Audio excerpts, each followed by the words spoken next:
Not many people rated the Oakland Invaders potential division champions, but they hung in, led by a quarterback named Brett Fasana, who had given up the beer business to go back into football.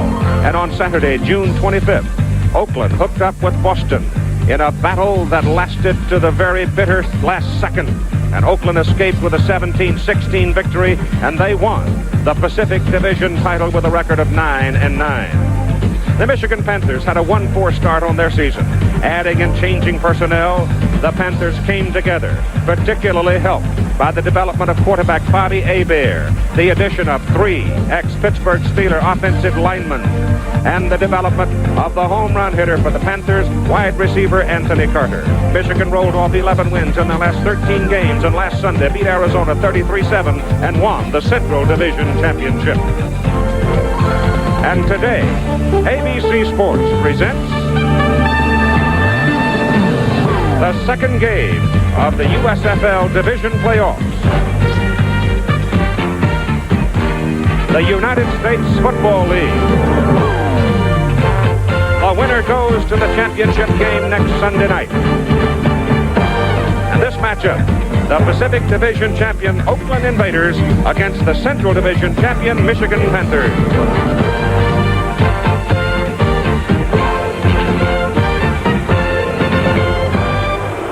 We're at the Silverdome in Pontiac, Michigan today for this playoff game between Oakland and Michigan. The winner goes off to Denver next Sunday night, and they'll meet the Philadelphia Stars.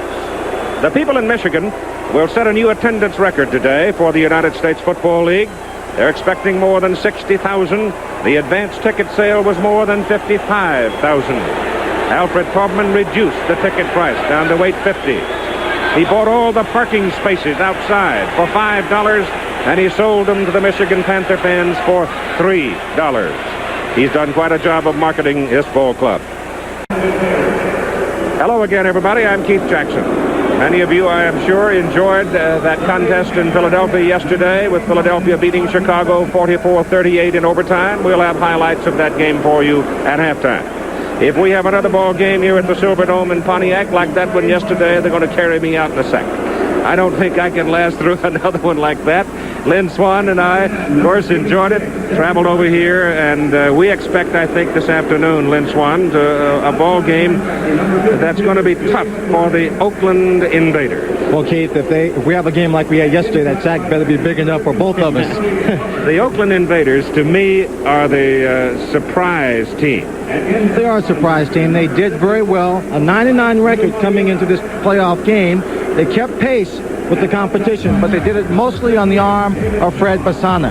62.7% completion rate. A lot of short passes. He won't hurt you quick, but he'll hurt you consistently, the short passes. And one of the men on that team that's helped solidify that offensive passing attack has been an old veteran from the Oakland Raiders. Number 87, Raymond Chester, is a man who can do it all. Leads their team in receptions. Second leading receiver, Arthur Whittington. Arthur Whittington may not play much today. He's been laid up 2 weeks with a cracked rib. There's said to be some dispute over his contract situation. He missed practice last Friday, almost was not asked to dress. Well, they're going to need him, but if they're ever in bad field position, Stan Talley is a man who can punt him out. He has the longest punt in the USFL this year, a 75-yarder last week in a losing effort against Chicago Blitz. He is a man who is very accurate, puts the ball back deep, and they're going to rely on that foot whenever they're in trouble. But mostly they're going to be relying on their middle linebackers, their inside backers, Frank Mano Maliuna out of UCLA and San Jose, and Gary Plummer. And they lead the team in tackles. They have 5 interceptions between them, and they have forced fumbles numerous occasions to create the turnovers. As this USFL started, it seemed rather obvious that there would be some teams that would grow a little every week. I think the Michigan Panthers did the greatest job of growing through the season, winning 11 of the last 13. Somebody fed them something, because that team has grown in leaps and bounds. That team has just improved steadily throughout the year. And the man didn't expect to be a great quarterback who has turned out to be a team leader, Bobby Hebert. He has thrown 27 touchdowns, and he has gained confidence and grown as a passer and as a leader as the team has grown throughout the season. Bobby Hebert has found an excellent receiver in Anthony Carter. We all knew he could go deep. his days at Michigan. He has also developed into a receiver who will make the big catch over the middle and will do it consistently. He can hurt you short, and he will hurt people deep. Big running back Ken Lacey, 225-pound rookie out of Tulsa, had a big year, gaining 1,180 yards. He's really a multi-purpose back, but most importantly, he is a hammer. He runs over you. He doesn't play around when he gets the ball. He runs straight ahead. He's got good speed, leg drive, but he's developed into a very fine receiver. He'll come down the middle of the field, make the big catch. But they've done it really on the shoulders of that offensive line. 3 of them, former teammates of mine in the Pittsburgh Steelers, Ray Penny, Tom Dornbrook, Tyrone McGriff, and those people have solidified the offensive team and given Bobby Aber his confidence. John Corker is the lead man in the league in quarterback sacks with 28.5. He, I guess, is the leader of that defense. He is the leader of that defense. Both teams are going to pass the ball a lot. John Corker leads the league in sacks, and Fred Basana has been sacked more often than any other quarterback in the league, 71 times. So you're going to see him going after him throughout the ball game. I sort of have the feeling going into this game that it's a matchup of muscle against finesse. Oakland being the finesse team, Michigan being the muscle team. We've got a great crowd building. Should be a fun afternoon at the Silverdome. We'll start it in a moment. This is heads. This is tails. You're the visiting team. You're going to call tails? Tails he calls. Tails he calls. Tails it is. You want to toss. You want to receive. Which goal do you want to defend? Turn your backs around here. Wait over here. So the Oakland Invaders will get first possession of the football as we have the second divisional playoff game. The winner going to Denver next Sunday night against the Philadelphia Stars. John Ralston, the head coach of the Oakland Invaders. He's done a terrific job in building this football team and getting it into the playoffs. Jim Stanley is the man who runs the show for Alfred Taubman's Michigan Panthers, and he has done an outstanding job. He has put together a football team that is, I think, better than anybody thought possible 3-4 weeks into the season. Well, everybody started going out and getting the talent. Taubman said, hey, I'm not going to be left behind. I see the competition here in the Central Division. I've got to build a good football team, and he went out and built it. Michigan takes the field. Oakland will get the football. And the officials will be Tom White, the referee, Ted Colano, the umpire, Stuart Ross, the head linesman, Willis Spencer, the line judge, Dick Eichhorst, the back judge, and Bill Schmitz, the field judge. And the crowd is still coming into the Silverdome. They had an estimated crowd in excess of 6,000 at a rally in downtown Detroit last night. So there's a goodly amount of football fever in the Motor City area this week. One of the characters on this Michigan Panther team, and I mean that with all due respect because he is a character, Novo Bojovic. He is also an outstanding place kicker. He had a total of 103 points on the season. And he will kick off. He has pretty good range outside 40 yards, but not much outside of 50. The beat people for Oakland, Mark Lewis, number 80, and number 31, Lewis Jackson. And Lewis Jackson will be the starting tailback, the principal running back for Oakland in this ball game. So we're ready to go with the championship spot open for the winner.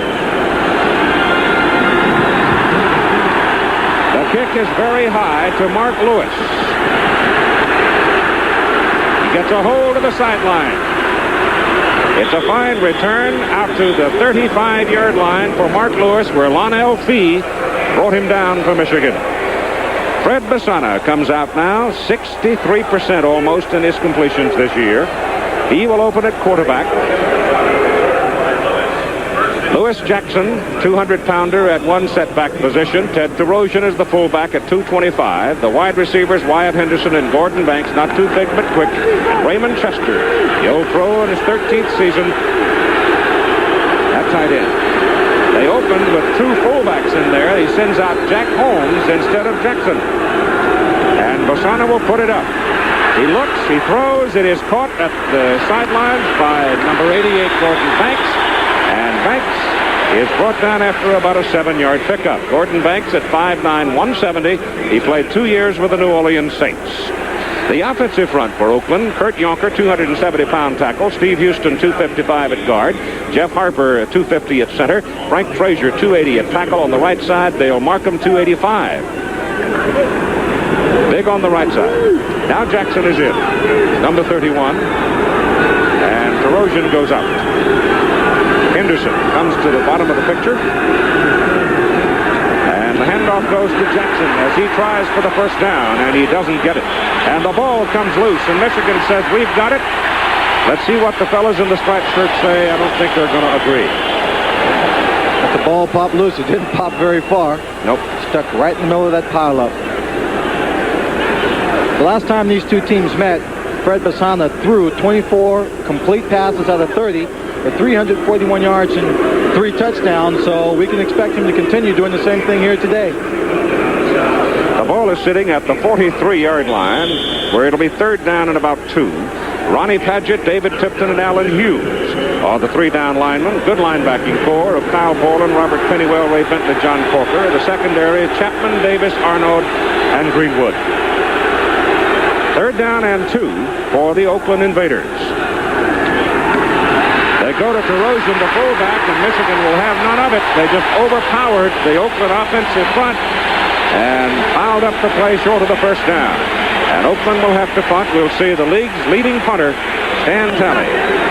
That was David Greenwood, number 31, coming up from his safety position in on the tackle. He leads his team in tackle, and now Stan Talley has a chance to pin down the Michigan Panthers, who will try and punt the ball out of bounds inside the 20-yard line. Anthony Carter is the deep man to receive the punt, and he's about as dangerous when he gets the football in his hand as any player I've ever seen. All he needs is just a little block out in front, a wall to get behind. The speed will carry him the rest of the way. Pressure zone. Talley's kick is out of there, and it's a good one. Carter watches it go through the end zone. Michigan will have the football first down at its own 20. It was a 57-yard punt to open the day for Stan Talley. Here comes Bobby Hebert now. The Cajun out of Louisiana, northwest Louisiana. He's a rookie, 6'4", 210, 22 years of age, and has turned out to be a whale of a young quarterback. The setbacks will be John Williams and Ken Lacey. Williams out of Wisconsin, Lacey out of Tulsa. Anthony Carter at one wide spot. Derek Holloway, a big little man outside. And the tight end, Mike Cobb, who has caught a lot of balls this year. 61. Oakland shows them a 5-man front. Linebacker drops off. Give it to John Williams, and Williams running behind the right side of the line. Picks up about 4 yards. Up front is where Michigan is really strong in its offense. The lineman, Chris Godfrey out of Michigan, 250-pound tackle. Tyrone McGriff, 265 pounds. Wayne Radloff, 265 pounds in center. Tom Dornbrook, 250 at guard. And Ray Penny, 255 at tackle, with the tight end, Cobb, 6'5" and 235. It'll be second down and 6. The ball near the 24.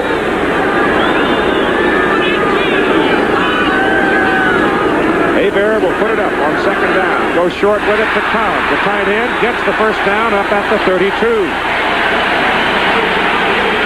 The defense for the Oakland Invaders, the 3-down linemen are Monty Bennett, George Atiyah not starting today. Dupre Marshall is in there instead, and Cedric Hardman, the old-timer.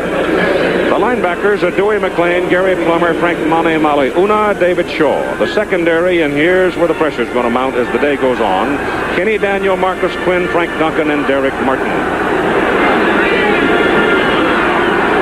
Those corners are going to have a job to do today. And those safety people are going to have to support a lot.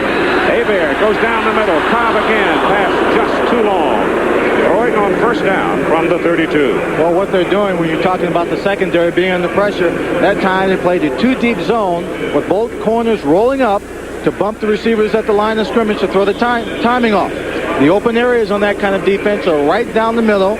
If they continue to play that defense, you'll see Cobb coming down the middle trying to split those safeties. Bobby Hebert trying to loft that pass in there.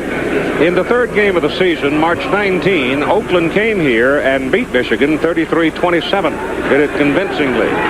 But It's a different Michigan team. Those three big ex-Steelers were not in the offensive line for one thing, and the linebacking core hadn't melded either. Hebert stays in the air, stays with Mike Cobb, and Cobb is brought down at the 38-yard line. David Shaw, outside linebacker, and Frank Manemale-Una, inside linebacker. Frank played 3 years with the Kansas City Chiefs. They make the tackle. Cobb leads his team in receptions, and whenever you have two outside receivers that are threatening, the tight end plays a big part in keeping that attack going. The consistent short passing attack underneath the linebackers. There he took a relatively short pass of about 3 or 4 yards, turned it upfield, and now they're looking at a 3rd and 2 situation. With two tight ends in there now. They obviously go for the muscle on 3rd and short. They've got Carter outside wide. And the handoff goes to John Williams, and Williams has the first down. Big John is sort of the designated short yardage man. He is lighter in weight than Ken Lacey, but he has that capacity for getting short yards. That's great leg drive. Excellent leg drive. That time he actually fell down short of the first down and just crawled his way across, making sure they did get it. Also, he has scored 12 touchdowns coming into this ball game. Get him down there on the goal line, and they have no fear of handing the ball off to him, letting him go over the top. On the 42, exactly. Michigan's opening possession.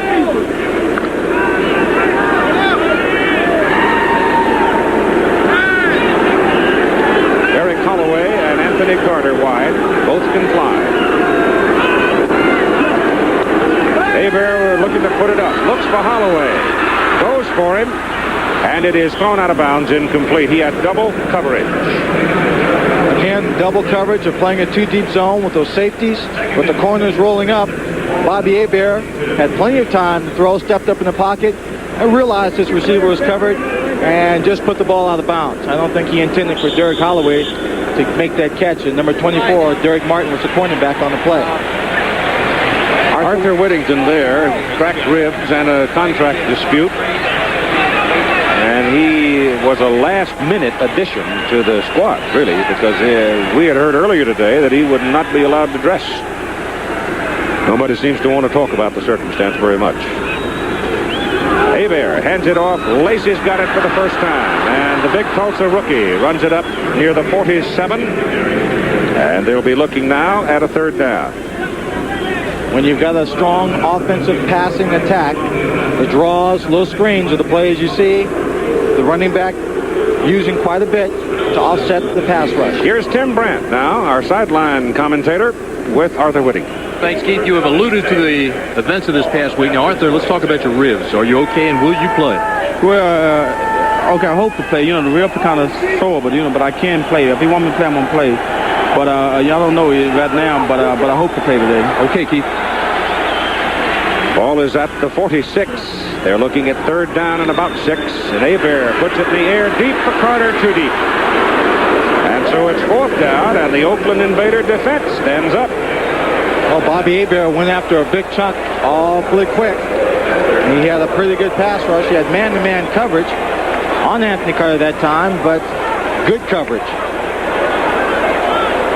Marcus Quinn back there staying with him. Greenwood, a double-duty man, playing the safety position and handling the punting, and he's a pretty good one. He averages 41.4. Number 31,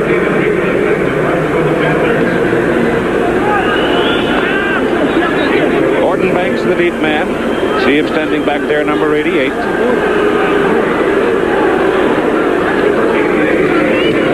No pressure, not a particularly good kick, but it's going to hit and bounce, and Banks picks it up after it bounces and comes back across the 20 to the 22.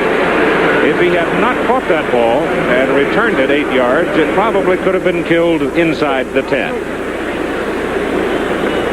We've got a timeout. Balanced attack. Heavy, a little heavy on the passing side, but we expected that. We knew that coming into the ball game. Fred Basana, a man who just wants to get the ball out quickly to the backs. Also a way of getting the pressure off him. Tarosian and Jackson are the setbacks from the 22. Little quick pop over the middle, goes to Banks. Gordon Banks shakes one, gets the ball across the 40, out to the 43. Now they'll mark it on the 42. And so they go very quickly to the speedster out of Stanford. He's got good speed. Best receiver on this football team. You see the big cushion there. He's got 10 yards to work with before he could even catch up with the defensive corner if he were to stand still. Makes a good catch inside, breaks the tackle to pick up some extra yards. Michigan can't, if they want to win this ball game, give the Oakland Invaders any life. Can't allow them to make any big plays. On first down, Basana gives it inside to Lewis Jackson, and that's pretty tough country. He comes up to the 45 for 3 yards. Robert Pennywell, number 59 on the tackle. Between Ronnie Padgett, David Tipton, and Allen Hughes, they make a formidable defensive front, and they are physical football players. They hit and hit hard. The leading sacker in the United States Football League is John Corker, number 57, who works at the top of your picture. And Oakland is trying to use the offensive tackle, Kurt Yonker, to pick him off. Well, whenever they think he's going to blitz, they slide that side of the line, giving him an extra man to the outside, letting the fullback come up, take on the middle man. On 2nd and 7. Quick over the middle, pass incomplete. He's trying to get it to Raymond Chester, and Raymond got clogged up in traffic as the linebackers dropped off to cover him and had no chance to get it. Well, he tried to come across real shallow in this play. He couldn't have been any more than 3 or 4 yards from that charging defensive line when the ball was thrown. The ball will come right in your picture. He doesn't even see it. He's not looking back at the ball. He's just trying to weave his way underneath all that traffic. I think one of the things they're trying to do, too, is Basana's trying to get the ball away quickly, too, because certainly John Ralston doesn't want him taking punishment early in the ball game if he can avoid it. It is 3rd down and 7 for Oakland. The ball is at their 45. First score, first quarter. First time we've seen Basana in the shotgun. Out of the shotgun, he has a little more time to look. Flips it out to Lewis Jackson. Jackson goes for the marker, and he gets there. It'll be Oakland on Michigan's side of the field. First down at the Panther 46-yard line. That was the first time the Oakland Invaders have used the shotgun in this season. Fred Basana just had a little bit of trouble taking that ball from snap, and they caught him in a blitz. See right there, everybody's coming. That's John Corker on the top, Yonker at the bottom. Coming inside, playing a little game, trying to confuse the blocking scheme. Basana gets the ball away quickly on a short screen. And first down, Michigan 46. They're back into the conventional T alignment now. And the handoff to Ted Terosian, the fullback out of Fresno State. He gets across the 40 and goes down to the 39. Ted Terosian made a good move to cut to his inside, taking the play up the middle before he met up with Greenwood. Came up and followed him around the shoulders and the head. Ted Terosian, he'll see a great deal of action today carrying the offensive running attack if Arthur Whittington is not going to play much in this ballgame. Mark Lewis comes in now, replacing Wyatt Henderson at wide receiver on 2nd down and 3.5 to 4 yards.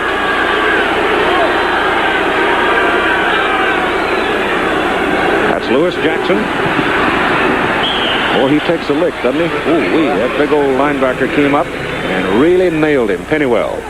They did a job on him. Wyatt Henderson, the receiver who went out that last play, as we take a look at Pennywell. Last game they played, had a big game against him, scoring 2 touchdowns. Last week we saw him, he seemed to be playing a bit timid. Didn't have one of his best ball games.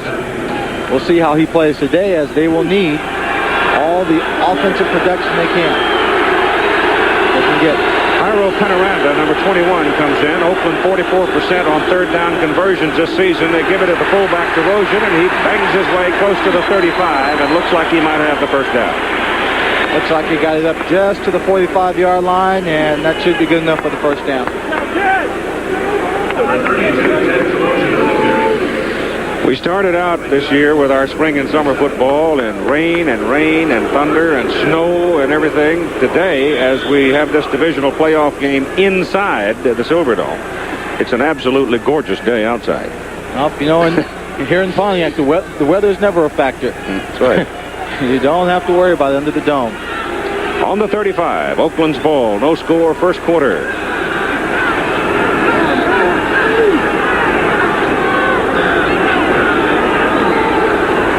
Basana wants Henderson. Down the middle, didn't catch it. Basana threw a bullet and it was a little behind Wyatt Henderson. It was high and behind him, and he took a lick. Oh, and he came in for the pass by number 22, Clarence Chapman. Tim Brandt now with Bobby Hebert. Thanks, Keith. We were just talking, and they have shown, Oakland has shown Michigan a couple of different coverages, maybe mixing them up a little bit. How do you attack it? You just got off the phones? Yeah, well, they're not really showing us different coverages that, we practice. They're just mixing up real well, and, we just have to keep working the ball downfield. And, I thought AC would be more up in the seam instead of in the post in that last long pass. Okay, Bobby. Keith? Thank you. Second down and 10 from the Michigan 35. Reverse it, carrying the ball, Mark Lewis, wide receiver. He's got a first down for Oakland. He's loose on the sidelines. He's out of bounds at the 15-yard line. So John Ralston going to his playbook. Oakland's got to finesse him. They can't muscle with him. They can't muscle with him. They're going to have to use the trick plays. They've got the speed. Number 21, Oliver Davis, had a chance to make the tackle earlier in this run, but he misses it on the sideline. You see Gordon Banks has got good speed. He gets a block out in front of him. David Greenwood goes down. Right there, Davis misses a tackle. And he picks up some big yards. Mark Lewis out of Missouri Western State. Number 65 jump. Dave Tipton trying to anticipate the count, it appeared. Unless an Oakland man moved. Encroachment on the defense. So that's 5 yards, and now Oakland is really knocking on the door. It'll be first down and 5 at the 9. This is a playoff game. Tension, a little bit of anxiety. Usually takes a couple of drives to work it out for both teams to loosen up. Michigan Panthers not being as alert, getting fooled by that reverse. Gotta pay attention, getting this ball game quickly. That's DeRozan. Big hit, fumbles the football. Oakland still got it. He really took a lick at the 2-yard line when it looked like he was going to get in for the touchdown. John Arno, the free safety, really nailed him. Frank Frazier covers the ball, and Oakland keeps it. Rookie out of Iowa really stuck him, knocked the ball loose. I thought there were enough Michigan Panthers around where any one of them could have fallen the ball and got the turnover, but they couldn't. Just take a look at the power, the hit that knocked his ball loose from DeRozan. Right there. There's the initial contact, knocks the ball loose, strips it out of his arm. He goes down on it. Ball just bouncing around. DeRozan has to leave the game. Remember, he had some knee surgery, minor surgery during the course of the season. Came back from it. And I think that's the same knee that he's dragging as he walks to the sideline. It's on the 5. We're at second down and 1. Jack Holmes is in at fullback. Iro Penaranda, another fullback, lines up in the blocking back position or the wing. And the ball goes to Holmes. And Holmes bangs his way over the left side with a penalty flag going down. And he's got the yardage for the first down at the 2. But let's see about the penalty. Number 59, Robert Pennywell, in on the stop. Offside, Michigan. First and goal for Oakland as they now threaten to be the first team to put points on the scoreboard with 3:50 to go in the first quarter of play. Finesse football team like Oakland. Jim Stanley on the headsets. The left end on the defense. Penalty is accepted. First down. First and goal.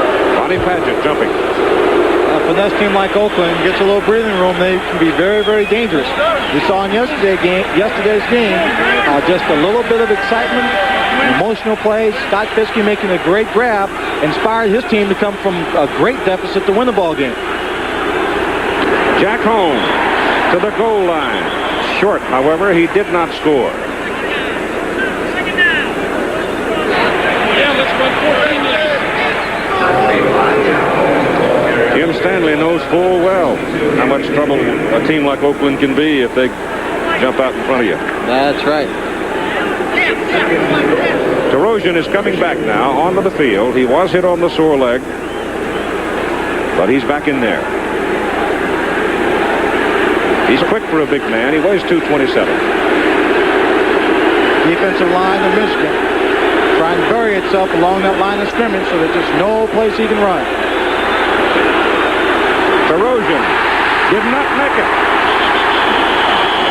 He was trying to crawl over the top, and he was popped at the top. Michigan arguing the ball is theirs, but it's not. It is third down and goal to go, and the ball now comes back near the 2. Fred Basana, he's got a good pair of legs on him. He'll roll out, put the ball in the air. I don't think he wants to really test that defensive line up the middle again. John Corker conducting the crowd in the end zone area. He wants a lot of noise. They put Penaranda in motion. They give it to Terosian. He goes the other way. He goes to the goal line. And he's short. And he's short. Just inches. John Banaszak, number 76, was the man that kept him out of the end zone. John Banaszak, former Pittsburgh Steelers, been a part of a lot of strong defensive stands. Right here, Ted Terosian gets the ball, and he is just jammed right there. The ball never crosses the plane. You saw his elbow just go over, but the ball was not in the end zone. John Banaszak. 4th and goal. The nose of the ball just inches away.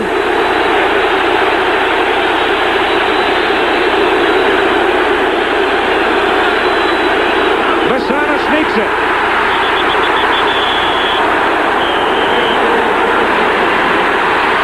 Listen.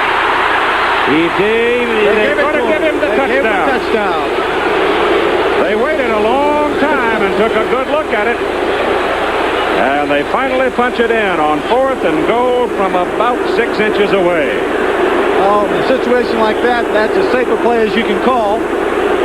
Just depend on the offensive center and the guard to wedge ahead. That's all they do. He gets behind it.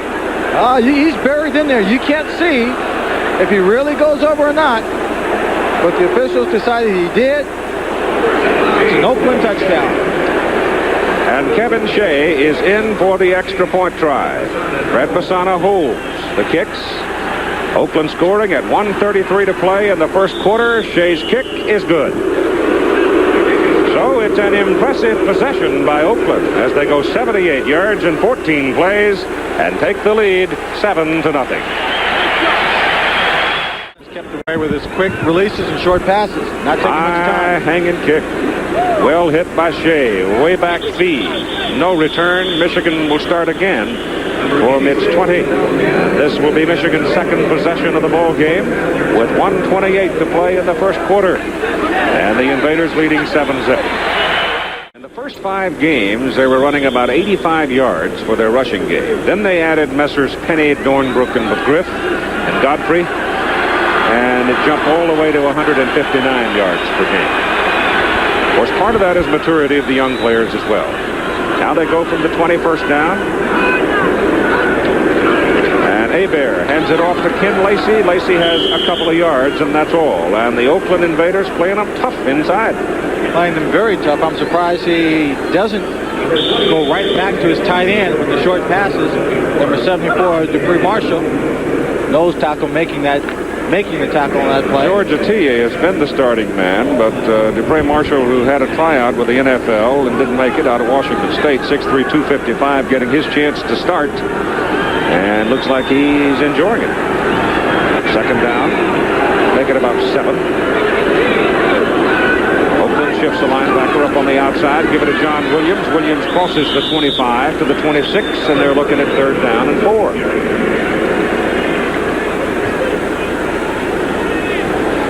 John Williams out of Wisconsin.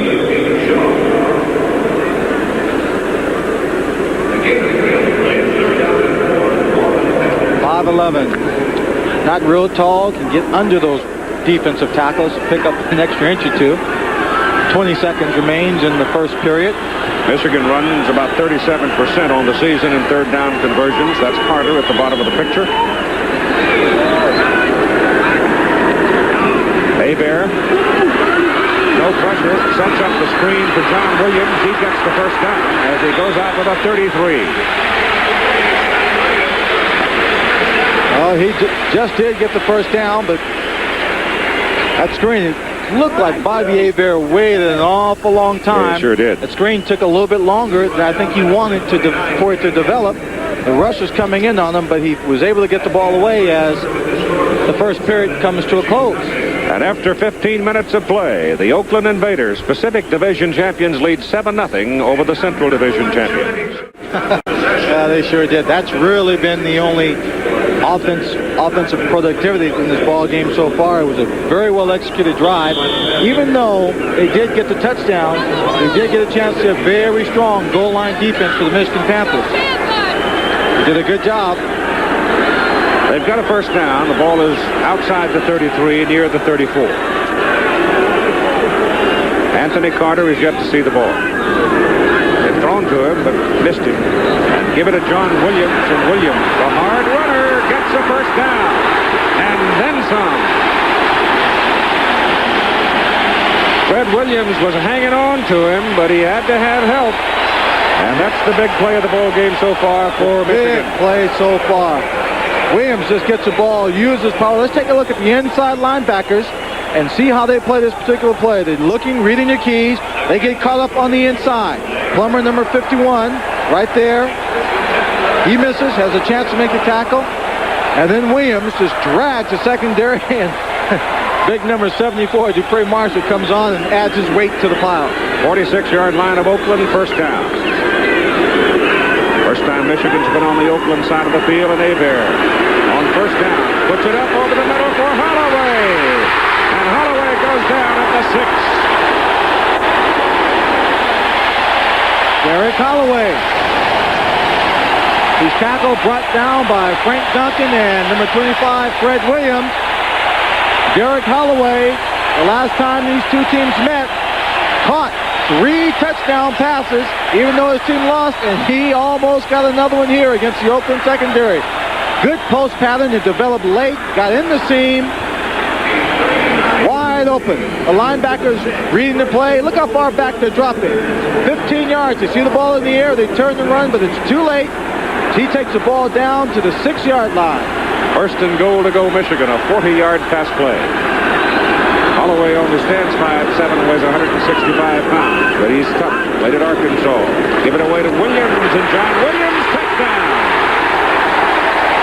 John Williams, great execution of the run.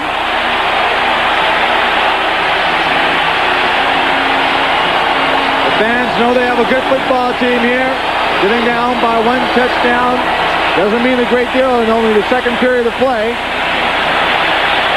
Jim Stanley, you would think by his expression, his team just dropped the football. Watch the block by number 61, Tyrone McGriff, as he pulls out right there the key block on the 5-yard run. Knocks the corner to the outside, creates a lane, the running lane for John Williams. He scores easily. Bojovich for the extra point. Whit Taylor holds, snap is high, Taylor gets it down, and Bojovich hits it. The reason they make that a 5-yard run in the official stats is the ball was marked just inside the 6. In fact, it was more than 5 yards that Williams carried it. So with 13-13 to go in the first half, we are even at 7. There's the man that put Michigan on the scoreboard, Big John Williams. Bojovich now will kick off with Mark Lewis and Lewis Jackson, the deep people for Oakland.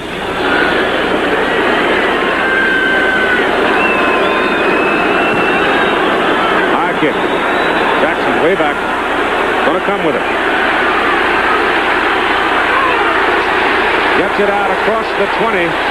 And the Michigan man that hit him, Ira Albright, is down.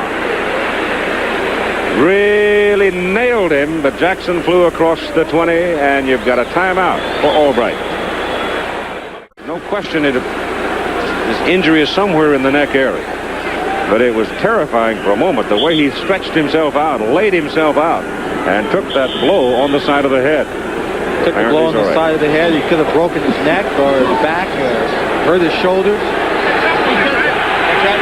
Lewis Jackson brings it back to the 20, and that's where Oakland goes to work.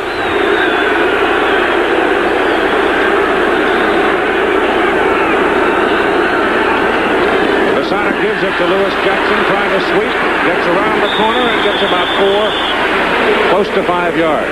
Brought down by Will Coakley, the outside linebacker from Kansas State. I imagine what Oakland would like to do now is just kind of get the defense loosened up a bit, keep the ball to the outside. They've got them thinking about the reverses and gadget plays. Keep them off guard, keep them just a little bit off balance so that they can execute their offense, put some points on the board. Oliver Davis, number 21, Swanee, he noticed when he lined up on Banks a while ago, before the snap of the ball, he backed off and gave a big cushion. See if he does it now against Wyatt Henderson, who comes to the near side. Well, he's trying to disguise it a little bit. That's penalty time.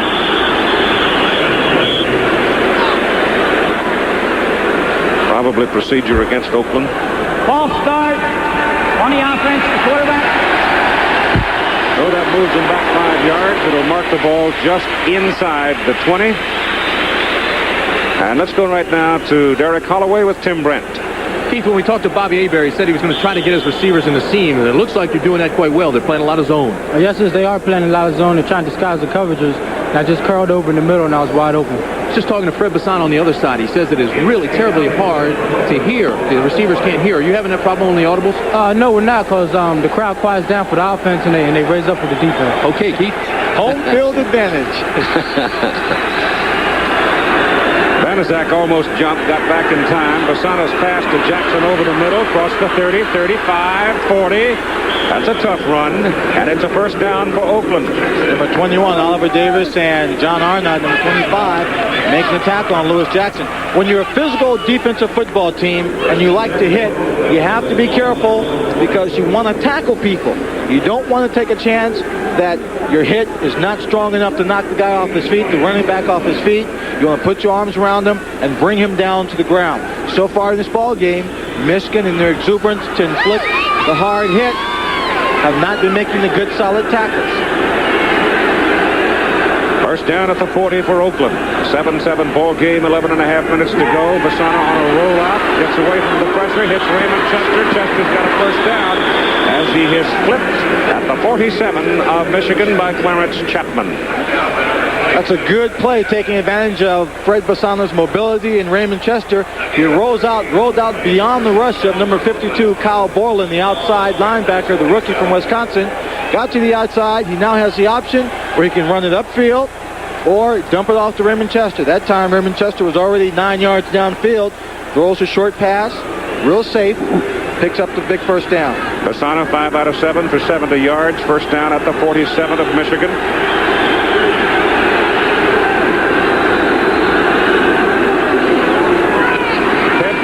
The fullback down to near the 43. Picked up 4 yards on the first down play, and Alan Hughes brought him down. Hughes from Western Michigan. Well, that time they're working on number 65, Tipton. You see right there, he's being blocked by number 66, Steve Houston, and by the center, 53, Jeff Harper. Double teaming him, blowing him out of the hole. David Tipton's got his work cut out for him when you only have 3 down linemen. You've got that nose tackle. He has really got to be able to clog up the middle well. And he can get hit from either guard and the center. Second down. About 5. Little quick pop over the middle of the line. Henderson, ball up in the air, intercepted. Running with it is Kyle Borland. And Borland is knocked out of bounds at the Oakland 45. Wyatt Henderson had a little quick shot from Bassano, but he was pinched between 2 defenders and the ball squirted loose. Well, we said that the Michigan Panthers are a very physical football team. Watch the shot. It's laid on Henderson right there. David Greenwood and number 50, Ray Bentley, team up. Kyle Borland's in the right spot. The ball just drops into his arms. Look at Greenwood, number 31, the safety. He's in perfect position. He reads it.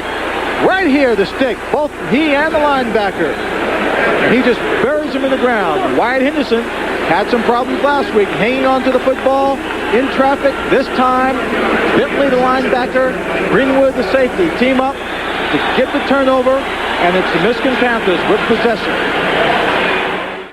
Albright walking around on the sidelines, shaking his neck, twisting it, but says he's going to be all right. He's going to be stiff, is what he's going to be. He took a lick. So the first turnover of the ball game gives Michigan the football. Sana's on the headset, giving some advice from upstairs on how he can better exploit that Michigan defense. Just inside the Oakland 46 for the first down. That's Cobb, the tight end, going in motion, and the ball is given to Ken Lacey.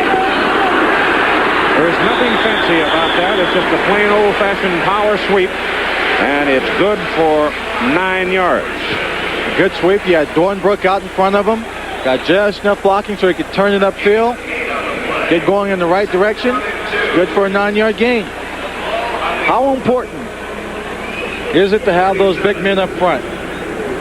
Just take a look at the Oakland coaches, and they're trying to find a way to handle that offensive line of Michigan. Get them tied up. Michigan's line, a trap blocking team. You see them pulling. You see them run counters. Pass protecting extremely well. 2nd and 1. Let's see if he goes deep. Nope, he's going for his first down. Lacey's got the ball, gets the first down, and gets a lot more out of it as he tumbles across the 25. Big hole on the right side. Oh, he got some great blocking up front from Dornbrook and Penny to close it down.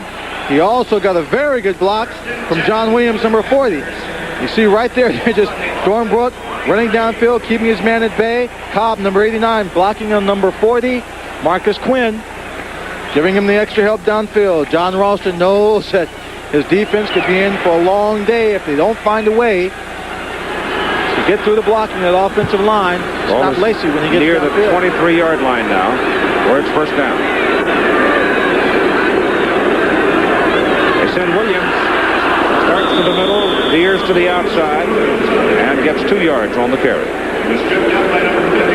John Williams tripped up on the play, maintained his balance. He had a lot of room to run.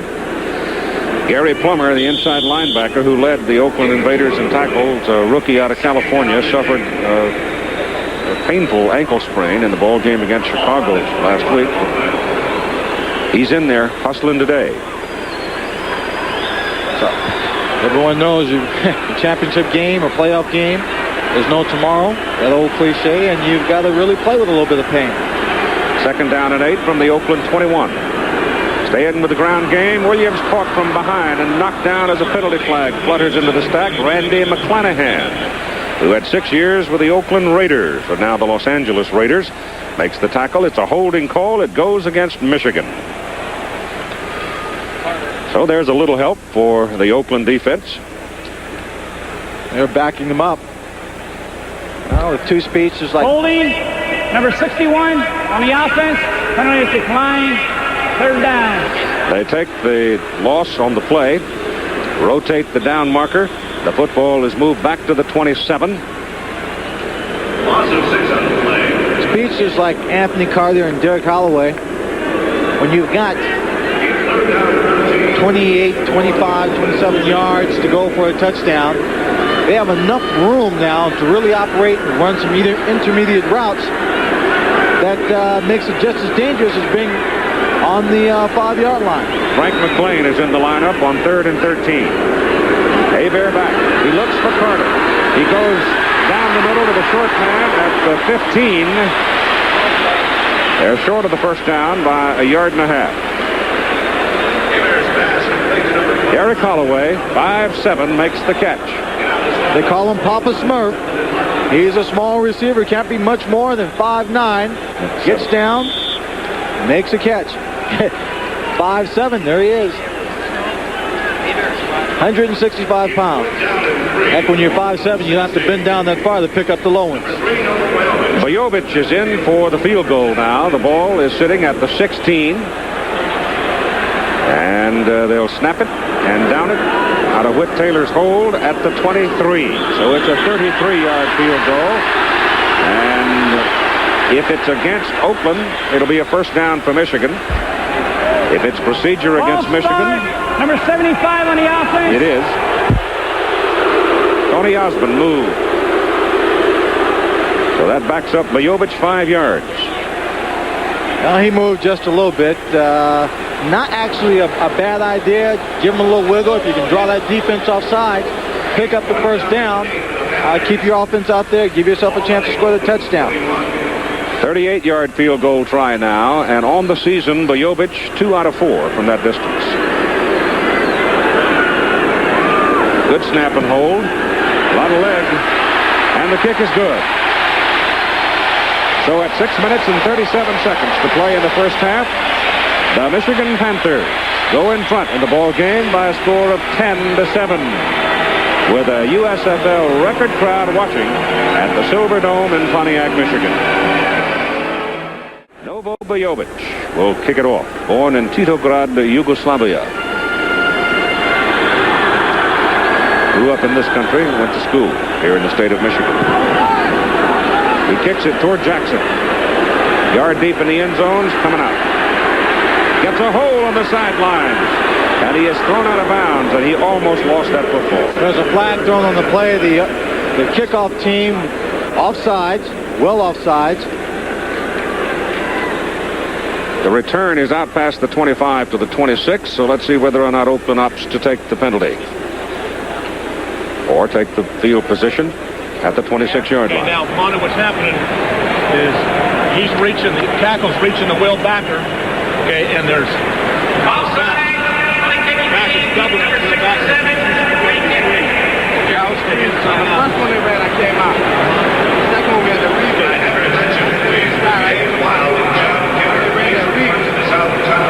Defensive huddle going on the sidelines with Oakland. What they're doing is trying to tell the linebackers, the defensive secondary, just how and who is coming out to block them, analyzing the blocking scheme so they can better defense it. There you see the offsides on the kickoff. The entire right side. And Bojovic will have to go back and kick it over again. I believe the Oakland Invaders feel that they can have a great deal of success returning these kickoffs. It's not a bad return they had the last time around, and most teams may have accepted it.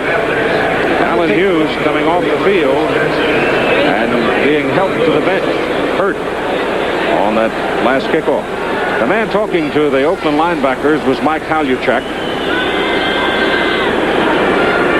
talking principally to the linebackers since they are his people, and that kick is hooked wide and goes out of bounds. And now Bojovic is going to have to go back and kick it from the 25. He might have to punt that one.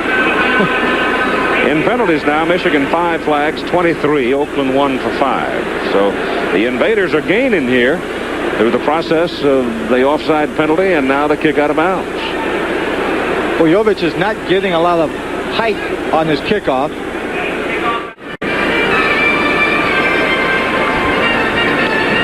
Bojovic is just going to have to kick this one right down the middle as hard as he can. Get it up in the air to give his kickoff team a chance to cover the ball. At least he backed himself up another 5 yards. He still doesn't get any height on it. It's going to bounce. Good bounce, and it's picked up by Jackson. Lewis Jackson cuts for the sidelines, and Oakland will take the football first down at their own 34. Lewis Jackson looked like he just tripped up. You know, no one really hit him. He just tripped and fell down. And he's still down. So Jackson is hurt on the play. And if he should be lost for any period of time, a major loss for the Oakland Invaders. Working on his leg. Seems to be working on the thigh muscle on that left leg. May have pulled it. And just falling down. Arthur Whittington, number 22, talking to John Ralston. Warming up. Looks like he may be going in the ballgame. He had come out onto the field, and then he went back, was called back, and Jack Holmes now lines up with Ted Terosian. Literally 2 fullbacks in the backfield right now, and they've got Wyatt Henderson in motion, and Basana hands it off to Terosian, and I don't think that Fred really had a handle on the ball because it was so slow getting the ball back to Terosian. Ted never really had a chance to do anything. He didn't, but Robert Pennywell didn't care. He just came up, make the tackle. Number 59, he's a linebacker inside. Gets underneath the blocker there. Perfect position. makes a hit in the tackle. Was a gain out to the 36 for 2 yards. Second down, 8. With 5 minutes and 40 seconds to play in the first half, and Michigan leading Oakland by a score of 10-7. Now Arthur Whittington is in the lineup for the first time.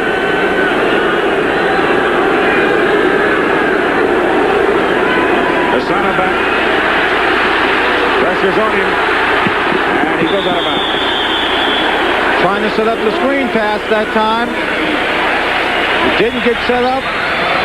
Arthur Whittington never got out of the backfield to get over behind the screen. Defensive line, linebackers played it very well.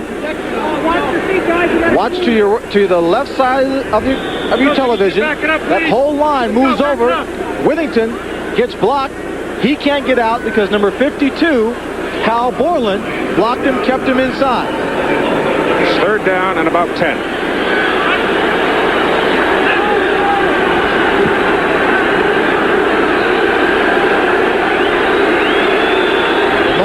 Team in the USFL. Shotgun. Parker's after him. The center runs away from him. Can't get it away. Parker forced him back the other way, and bang, bang, bang. 3 of them got him.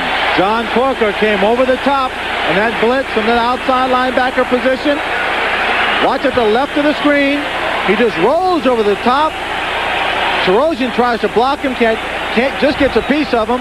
Basana's chased out of the pocket, and just as he throws the ball, John Corker comes in to make the hit. Forward pass. Arm was moving forward. Incomplete. Talley on to punt. First punt was 57 yards for Stan Talley. Anthony Carter is deep for Michigan. You got 10 black shirts up there. They're going after Talley.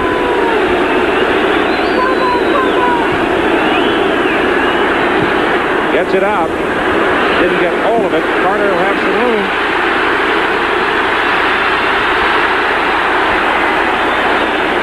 And they bring him down around the 33. There's a flag on the play. Might be a late hit here. A lot of people standing around the pile, around the area where the tackle was made. I thought he was face mask. I thought there might have been a face mask. Looked like he went down awfully quick. He was kind of doing a little tap dancing motion there. It's a personal foul against Oakland. That's a big mistake. 15 yards. Excuse me, a tap dance standing still. And they grabbed this little personal foul. Probably someone, I don't think it was a face mask, Keith. It was just one of the Oakland players getting a little Personal upset. foul. Late hit. Number 41 on the defense. First down. Was a late hit. Saladin Martin. I didn't know the president was going to be at this game. He's at Camp David. 48-yard line. That's Martin, 41. Michigan sitting. Good field position. Leading in the ball game 10-7. 4:56 to go in the first half. And John Williams rolls it across midfield and goes down at the Oakland 46. Tom Dornbrook. Another one of the people from Pittsburgh, number 63, pulling on the play. Loops around the center. Right here to block on number 51, Gary Plummer. Creates the hole. The other guy, number 61, is Tyrone McGriff. You don't want to have him falling on you. He's been up to 300 pounds at times. At times. Second down and 4. Oakland 46. Williams again. Got the first down.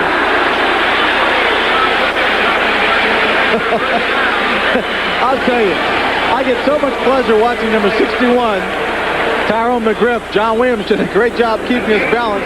Tyrone McGriff, after he makes a block in the line of scrimmage, one of the first people downfield trying to pick up an extra block.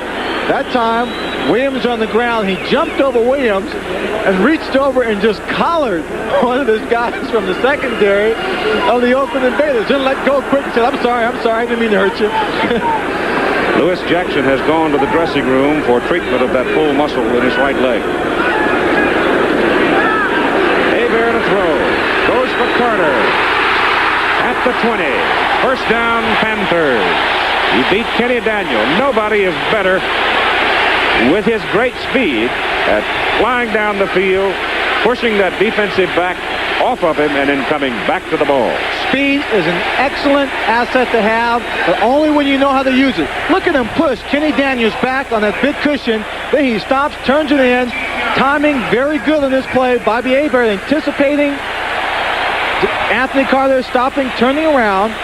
He's a small receiver. He's only 162 pounds, but he is improving in leaps and bounds this year, finding out that you can catch more than 1 or 2 passes in the game. Folks down the road in Ann Arbor are sure going to miss him. From the 20, Hebert hands it off, and Williams is going no place this time. Number 58, David Shaw, big rookie out of California, an outside linebacker for Oakland, stopped him. Oakland had everybody coming that time on the blitz. David Shaw, number 58, getting there first. They'll mark the ball, about a 3-yard loss, where the contact was made on the hit. I think Oakland's going to have to do more blitzing, don't you? I think so. They've got to put pressure on Bobby Hebert. When they do blitz, however, they may find themselves in man-to-man coverage, and that's just how they destroyed the Chicago blitz. That's right. Coming up on 2 minutes to go. Whistle will stop it. So Hebert checking off. 2-minute Did warning. not get the play off. A 2-minute warning. So Bobby, a little inexperience showing there. He could have had an opportunity to run a play and then take the time to talk about the next play. Well, he looked up and saw a blitz, so he wanted to get out of it. 2 minutes to go in the first half of play. The ball is at the Oakland 23, where it is 2nd down and 13. Number 11 is Bobby Hebert, the quarterback. That's George Dixon with his back to you. Jim Stanley, the head coach, wearing the headset. Stanley talking to the people upstairs in the Michigan coaching box, trying to come up with a series now with 2 minutes to play to increase their lead, which stands now at 10-7 over Oakland. Very often, the team does reflect the personality of their coach. This Michigan team, very confident team, poised. They make a great play, they get excited, but for the most part, they just stay cool.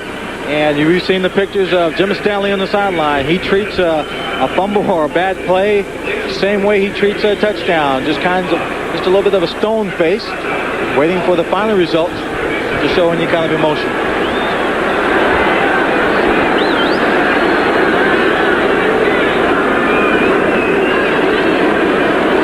John Williams, big blocking right side, takes it down to the 20. If John had been able to cut it back a little sharper, he might have gotten more yardage out of it, but he gets 3. He's tackled by number 54, Frank Manu Maliuna. Low to the blocking, shoving going down there. Anthony Carter on Kenny Daniel, number 29, a defensive back for the Invaders. Anthony Carter, a small man. As we take a look at Frank, doesn't have a lot of strength, with only 160 plus pounds. Tries to get good position on the defensive corner when he's blocking. 3rd down and 10 from the 20. McLean, an extra wide receiver in now. They've got 3 wides. Cedric Hartman was offside, but Cedric now is going to argue he was drawn offside. Drawn off. Number 70 on the offense. Chris Godfrey. The Oakland Invaders are moving around on defense, showing blitz. You see, Godfrey just moved a bit. That's all it takes. Spotted by the officials. They're moving around a lot on defense. They're showing blitz. Bobby Hebert is trying to audible, trying to get out of it, trying to get the right play up against the blitz. That time, Godfrey couldn't wait. It's 3rd down and 15 after the penalty.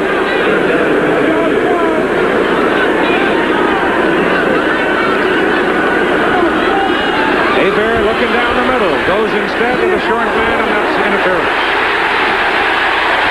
Derek Martin, number 24, banged into Derek Holloway. That he did. He just came up over the top, over his back. Made the contact just a bit too soon. I'm not so sure that Hebert couldn't have had Carter down on the post pattern.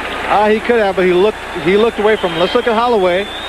He comes off. That's number 42. Frank Duncan he's working against. Gets a little push to the outside. He turns here, breaks the outside. Now he's open there. Bobby scrambling. Then, over the top, comes Martin. And here's Anthony Carter. We'll watch him break on the post pattern. Right there, he looks wide open. See, coming out of the top of the picture, number 40, Marcus Quinn, was behind him. He's waving his hand saying, I was open, I'm free. The penalty puts the football just inside the Oakland 13, where it is a first down for the Michigan Panthers. A minute 19 to play in the first half. Michigan leading 10-7.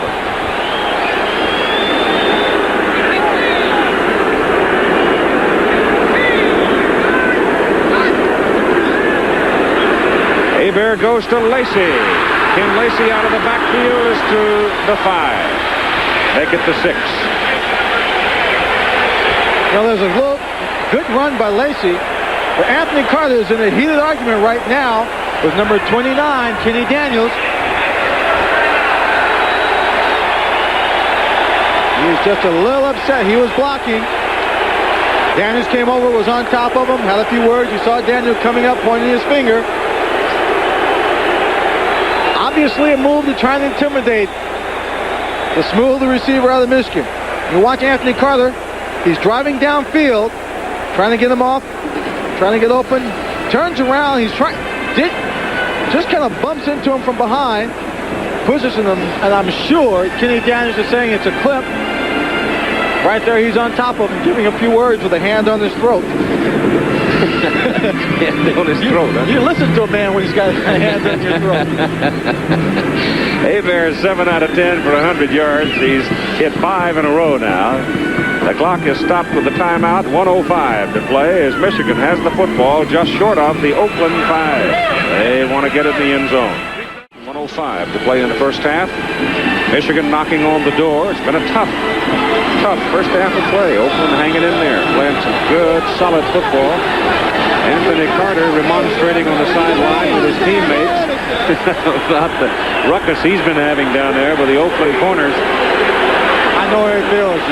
Receivers, us small receivers, can't let those defensive backs get the upper hand. It's second down and a short 3 yards for a first down. Outside the 5, they go to John Williams. And he does not get back to the line of scrimmage. John Williams, a bit of indecision. He tackled by Gary Plummer. Couldn't make up his mind whether he wanted to take the ball and turn it inside or string along to the outside. You see the defense. They get inside, plug up the middle. Plummer gets good position right there. And he waits, makes the hit. Gets a little help from Frank Mano Maliuna. Number 25, Fred Williams. Ball comes back to the 7. They need to get inside the 3 for the first down. They send Lacey up the middle, and he's close to the first down. And Hebert calls time. 18 seconds to play in the first half.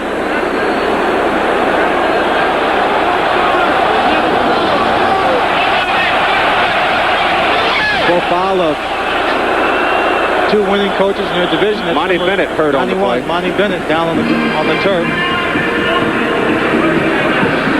Monty's a defensive end out of Kansas State. Played a year with the New Orleans Saints.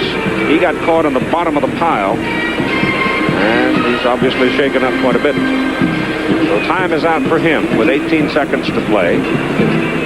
And I didn't see the indication of a first down. So apparently they're just short of it. Just short? Had to get inside. The ball is sitting right on the 3.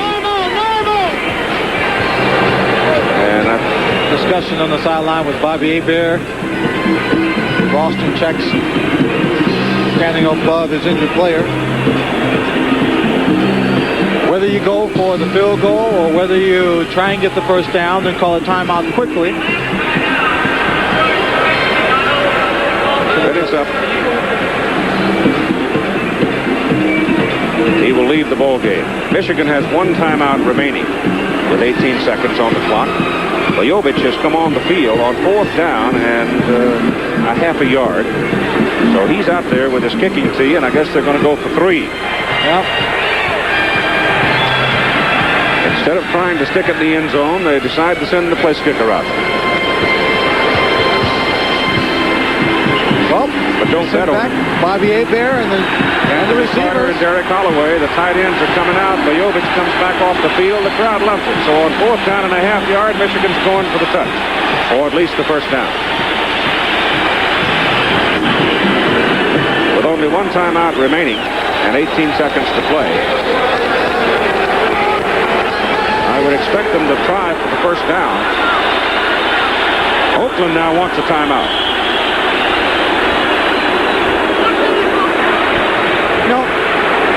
They might be able to get Monty Bennett back in there if he's been able to shake off the impact of being hurt. Oakland now with 2 timeouts remaining. And Hebert comes trotting back to the Michigan side to talk again with the coaches. Monty Bennett took a shot to the neck. He may be back in on the next series when they come back in after the half.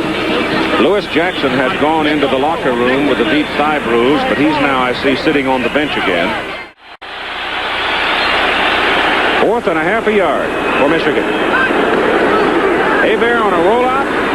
Popped it in the end zone for Carter. Touchdown. Gutsy play. Oh.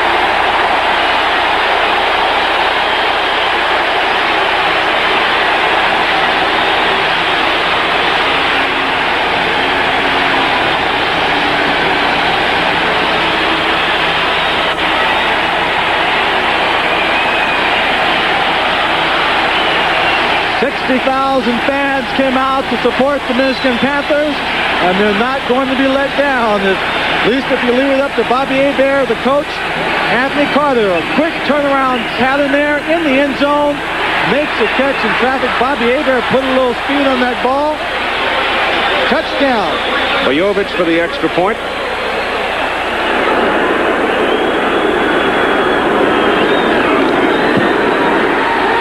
Good.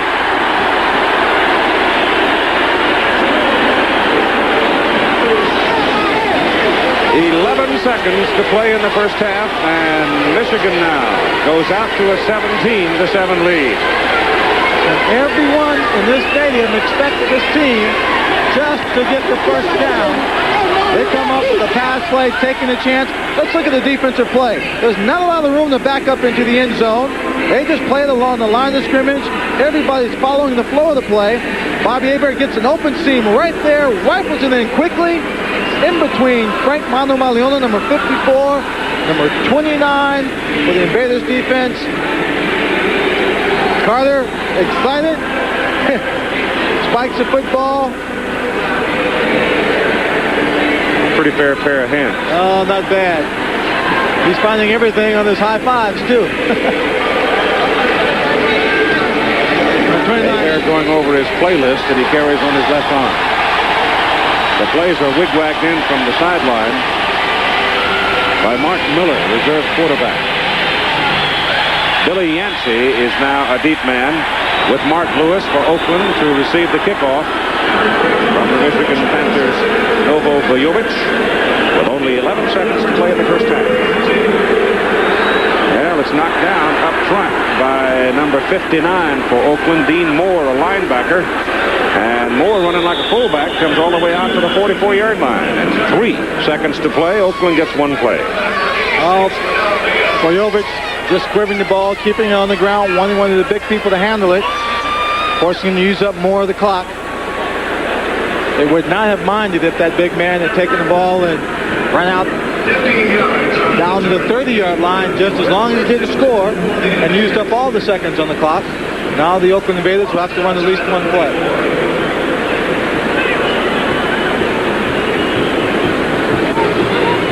And at this point, Keith, I just put in my wide receiver, send him downfield, and take a chance, throw one deep.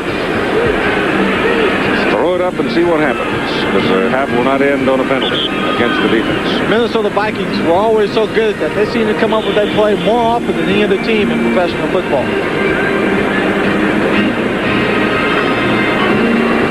That one turnover by Oakland really hurt him. That first turnover. Michigan got 3 points and sort of took away momentum. They'll work out of the shotgun now with Prasanna deep.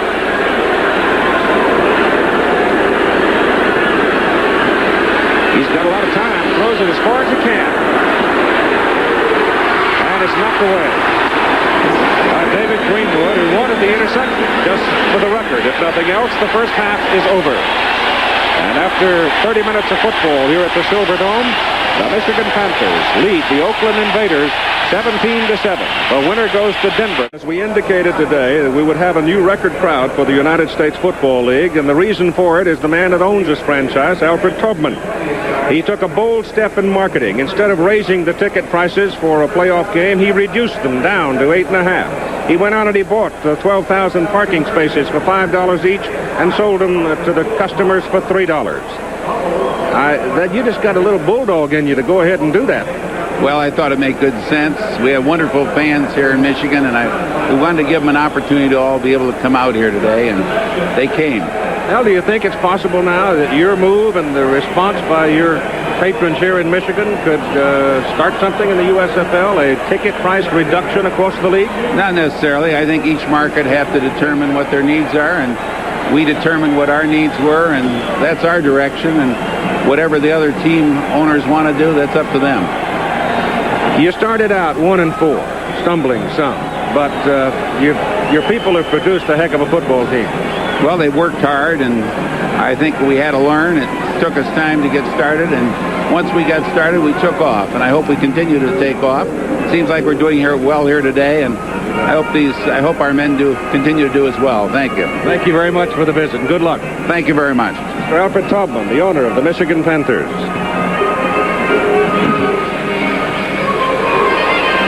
Kevin Shea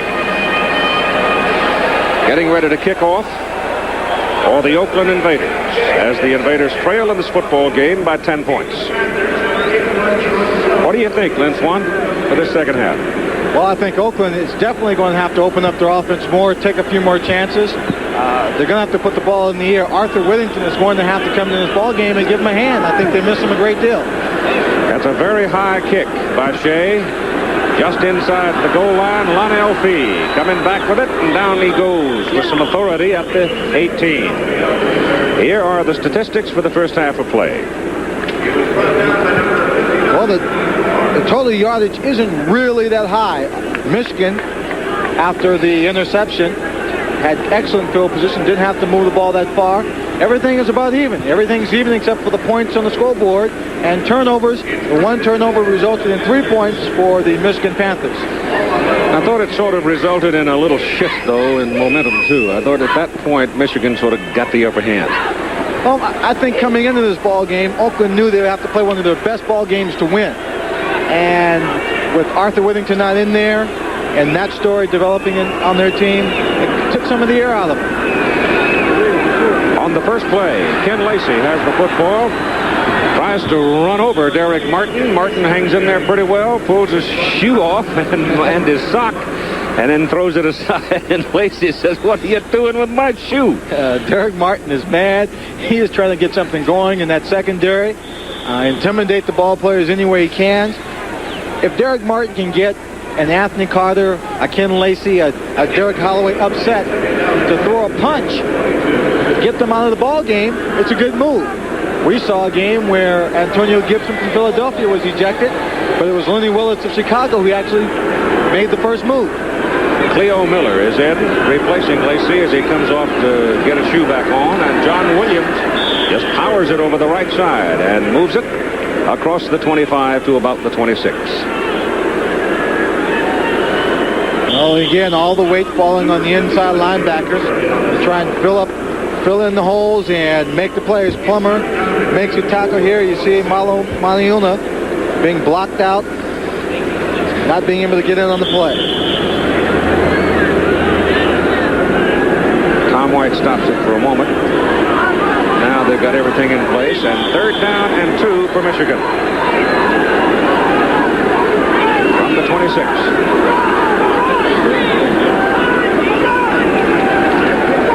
Hebert rolls it out on 3rd and short, throws it back across, and it's intercepted by David Shaw. Touchdown! He threw it right into Shaw's hands. He was trying to throw it back across and set up Mike Cobb with a tight end screen, and it blew up in his face. I don't think Bobby Hebert I don't think Bobby Hebert saw David Shaw because of the rush that he is facing. Let's take a good look. Watch, he's trying to set up a tight end screen. You see the pressure. Number 86, Cedric Hartman coming in. Right there. I don't even think he saw him. Throws the ball right to him.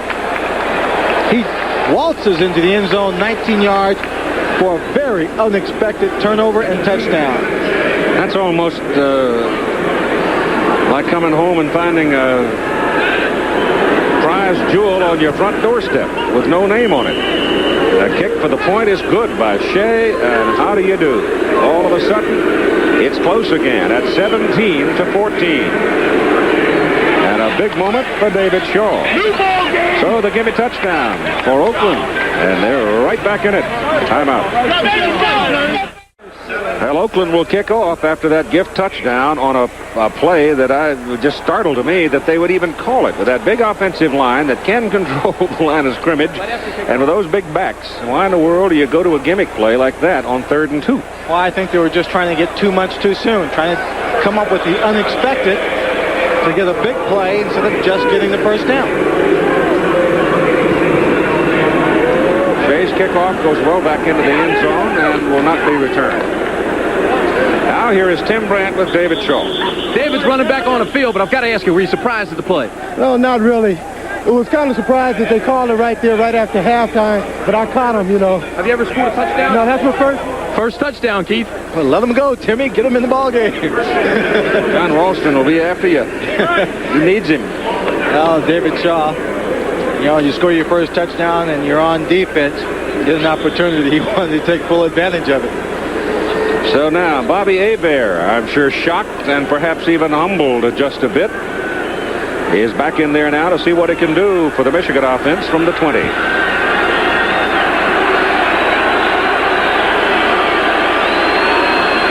Lacey is back in the backfield with his shoe back on. Gonna throw. There's no pressure. He swings it out to John Williams. Gets him out there one-on-one, and Williams is good for 8, close to 9 yards on the play. Kenny Daniel finally knocked him out of bounds. John Williams coming out of the backfield on the swing route. Bobby Hebert looking downfield for one of his wide receivers. They were covered. Dumped the ball to the outside, and Anthony Carter got back in time to throw a little block. Help Williams pick up a few extra yards. 2nd down and 1. Now here's the circumstance where you might want to go for something big. Sure. That way, if it doesn't come up, you still have 3rd in a short yardage situation. They give it to Lacey, and Lacey gets the first down as he reaches the 31 before he is tumbled back. I thought Lacey would have bounced that to the outside. He got there, held a block out in front of him,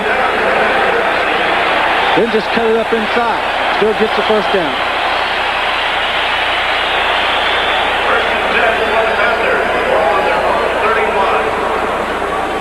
Kenny's having trouble with his attire. He lost his towel that time, and he had to go poking into the middle of the Oakland defensive unit to get his towel back. First down from the 31 for Michigan, 17-10. Now 17-14, a 3-point lead now after a 17-7 halftime lead. We're just starting the 3rd quarter of play.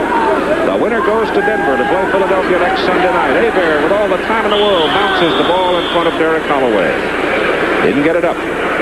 He had Holloway coming back to the ball, curling back into the middle. Small receiver, big heart. They call him Smurf. Papa Smurf. It is 2nd down and 10. Wonder how many people told Derek Holloway and Anthony Carter when they were growing up they were too small to play this game. And Lynn Swan. But my mouth was bigger.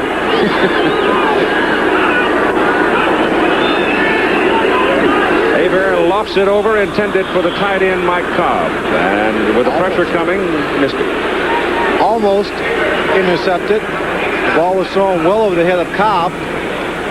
Number 29, Kenny Daniels, was coming across. Number 25, Fred Williams, was also in position. Might have been able to make the play. Take a look at the blitz again. Top of the frame. McClanahan coming in. Trying to force it. He's blocked to the outside by Ken Lacey. Michigan in this ball game, 2 out of 8 on their third down conversion tries. They're looking at 3rd and 10 now. See if Oakland blitzes. Nope. They drop back into zone. And Hebert has time. Throws to Lacey. Lacey breaks the tackle and gets the first down. Pitches the ball out to John Williams. Williams is working the sidelines, and he's finally out of bounds at the Oakland 26.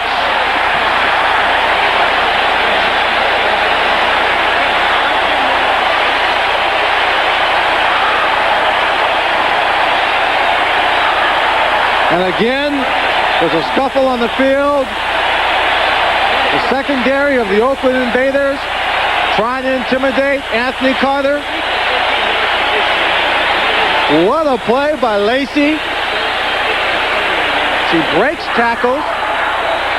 I thought there was some doubt whether he'd get the catch and make the first down. Let's take a look at it. Bobby's hit a wobbly pass. Ken Lacey gets it right there. He's hit. That's not a tackle. He's got to get out and grab him. Now he's being pulled down, just hands it off, flips it back to John Williams. Derek Holloway downfield, trying to get a block. Pitch inside, cuts number 24, Derek Martin. And it's first down for the Michigan Panthers. The ball is just inside the 27 of Oakland. And Hebert back to throw. Goes to the sideline route to Anthony Carter, and it's too high. Hebert didn't have much zip on that ball. He didn't have much zip on it. That's a long pass to throw to the sidelines. Let's take a look at AC, Anthony Carter. Comes off the ball. He's got that big cushion to work with. Just a simple down and out route. You see Bobby Hebert in the middle of the picture. Just gets the ball a little bit too high. And to the outside. Anthony Carter just off his fingertips. Second down and 10 at the Oakland 26.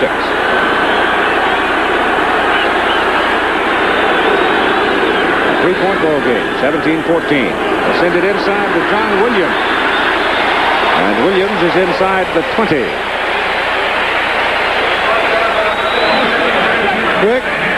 The quick hitting play up the middle. The quarterback, you see Cedric Hartman, number 86. He's slipping in, reading the blocking. Right there, he gets caught. His charge upfield. Bobby Hebert, reverse ball handling. He takes the ball, does a complete turn, handing the ball off deep in his backfield. Third down and 3 for Michigan at the 19 of Oakland.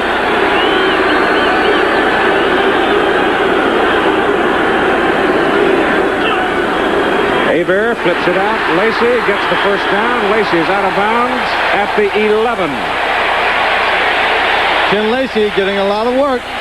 Lacey came into the ball game with 40 catches for 433 yards and 2 touchdowns. There's your attendance for today, 60,237. That is a new record for the United States Football League.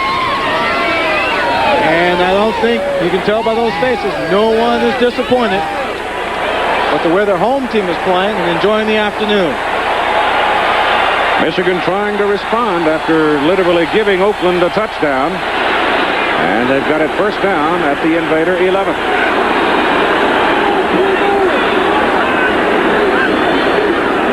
Blitz is on. Duncan trying to get through. Can't do it. Cobb with a one-hand tip and a grab and down around the 2. What a catch by the big tight end, Mike Cobb. Played his college ball up at East Lansing, Michigan State. Cobb comes off the line of scrimmage. He's going to have some contact here. Breaks to the outside. You've got to have great concentration. Be able to make the, look at that. He gets his arms underneath, rolls on him. One-handed catch. He stops it, brings it in. Doesn't waste any time trying to get ahead into the end zone. Second down and 1 for the first down. 2 yards for the touchdown. Figures Williams here. He's got it. He doesn't score, but he may have the first down. Well, I think you can. The Oakland defense can anticipate Williams carrying the ball again. You said before, including the touchdown he scored today, he has 13 touchdowns on the season.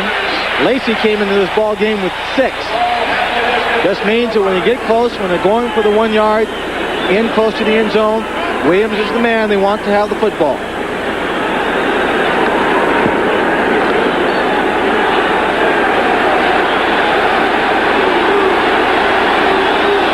First and goal, less than a yard away.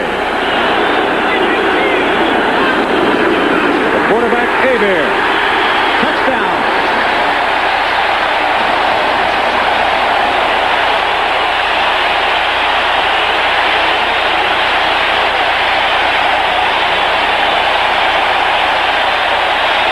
Bobby Hebert being picked up by Tom Dornbrook. You saw John Ralston stalking the sideline, a victim of a gadget play after using the reverse in the first half. Guy that made it to Swanee was John Williams. Well, John Williams just and Lacey, of course. Just wedging in front. Bobby Hebert. So the two running backs are the stars of that particular possession as Michigan regains its 10-point advantage. Running the score now to 24-14 with 9 minutes and 55 seconds to play in the third quarter. Michigan kickoff to Oakland. Billy Yancey and Mark Lewis, the deep backs. Lewis Jackson is on the sidelines with that thigh bruise. I don't know if he's going to return or not. Lejovic didn't get much of that. It's a very, very short kick, and guess who's got it? David Shaw, who intercepted the pass and scored the touchdown, and David's now bucking for a fullback job as he comes out across the 35 to the 36. So the way a couple of Michigan Panthers bounced off of him, he could get that fullback job. All right, here's the man that runs the Oakland offense, Fred Basana, coming onto the field now. His team trailing by 10 points. The opening possession of the ball game for Oakland, it was very impressive as they took it down and scored a touchdown, 78-yard march. Since that time, Michigan has pretty well shut them down. You let Michigan get rolling on you, boy, and duck. Arthur Whittington is in at the I-back position now for Oakland. He's a very good pass receiver.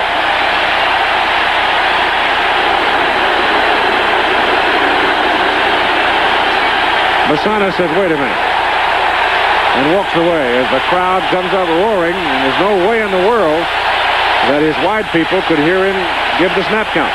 I'm not even sure the center could hear it. Well, whenever I played indoors, Dome Stadium, it's so difficult to hear that quarterback. You got to look in from your wide receiver position, almost trying to read his lips through the face mask. Of course, the best thing to do is get a play called, pick up some good yardage, then the fans quiet down very quickly. Yeah, nothing like a 25-yard gain to hush them. I'll tell you one thing, Keith. First year in the USFL, 60,000 people. I think the Oakland Invaders rather enjoyed all that cheering. Well, here we go again.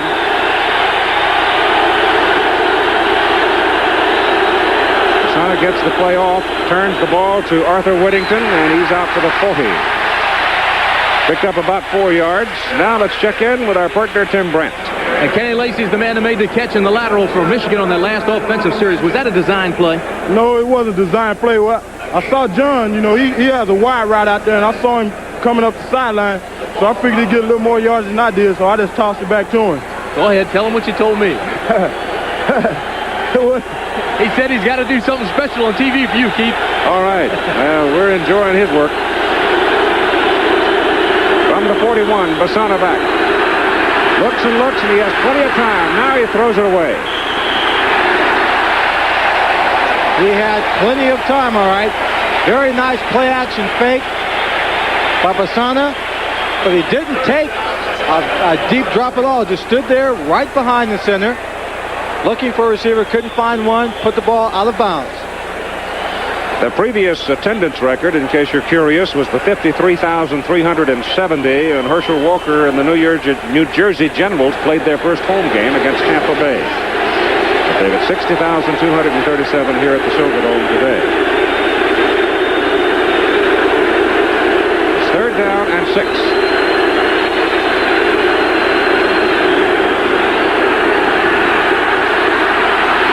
Lasana drills it. Pass is caught by Gordon Banks for a first down at the Michigan 48-yard line. Well, Lasana, a man who gets sacked frequently throughout the season, is doing a good job rolling out, using the play action, throwing the short passes, keeping people off of him.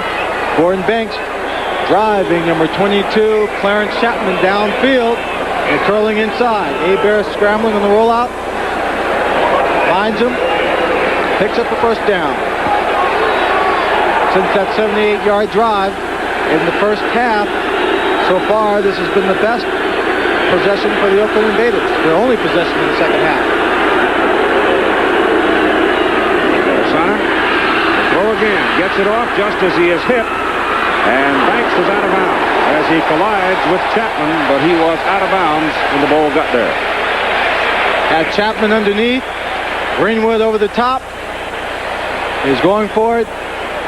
Kyle Borland was in all over Lasana just as Fred released the ball. Borland is a rookie out of Wisconsin.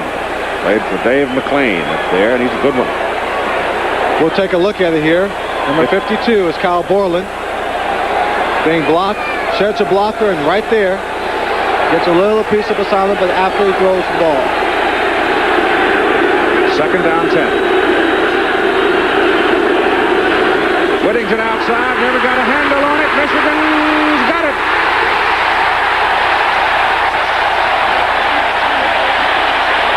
Ray Bentley. Ray Bentley, he's a man who teamed up with Greenwood to hit Wyatt Henderson and cause the intercepted pass by Kyle Borland in the first half. Does a great job getting on the fumble, and it's another turnover. The Michigan Panthers have the ball on the 43-yard line and will be driving. So Arthur Whittington just never really got a handle on it. Never got a handle on the ball. He is just eaten up right there by number 99, Ronnie Padgett. Then number 50 comes in and just jumps all over it. Ray Bentley having a fine day. He wasn't going to go anywhere with it anyhow. Not at all. The ball is marked just inside the Oakland 43.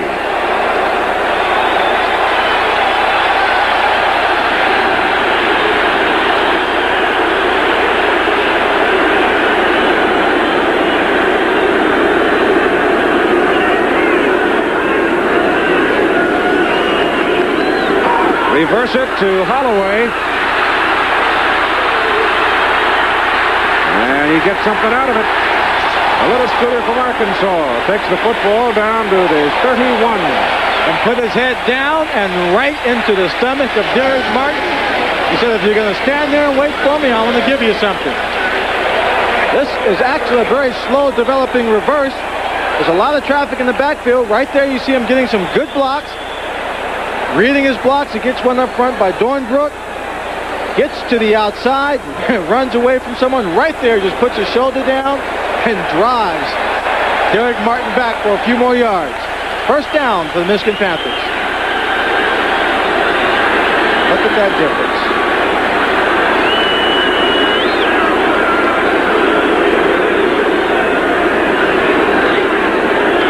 They send Lacey inside as Oakland showed blitz.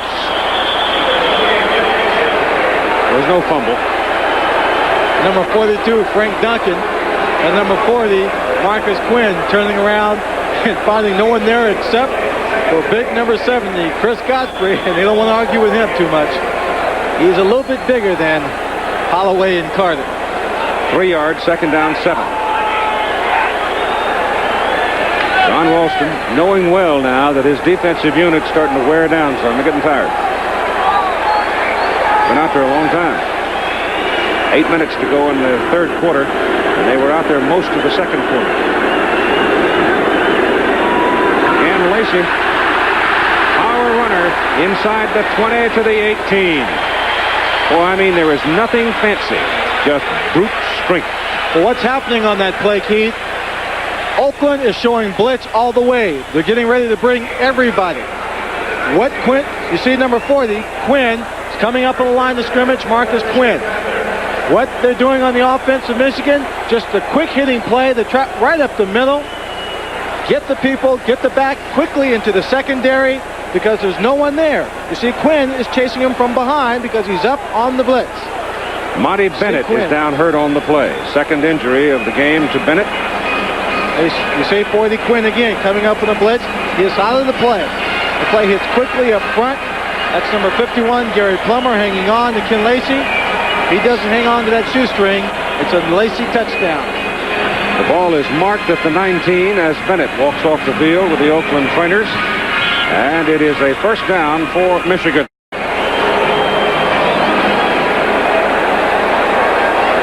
Did you say that was off Bermuda Key?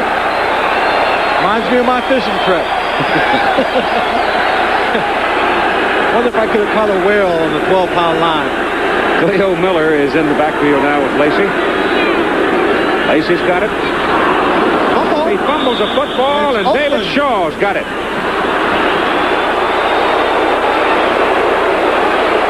They tried once too often on the same play, that quick hitting play in the middle. Ken Lacey, the ball stripped away from him. Shaw, ball's on top of him. So Michigan turns it over for the second time today. Take a look here. Bebe Hebert, Chris Godfrey pulling. Right there, number 58. Strips the ball away from him. He made that play all to himself, didn't he? Yes, he did. By himself. So Shaw becoming the big star of the ball game for Oakland as the Invaders get the ball back at their own 18, trailing by 10. Both teams now have turned over the football twice. Oakland in its last possession looked like they were going to be able to move it a little bit against the Michigan defense as they went to the play action series. But turned it over. Now Michigan's giving it back.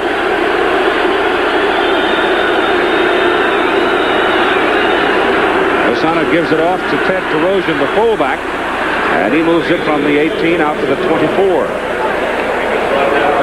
That's a 6-yard pickup on first down now and opens up other possibilities for Fred Lasana.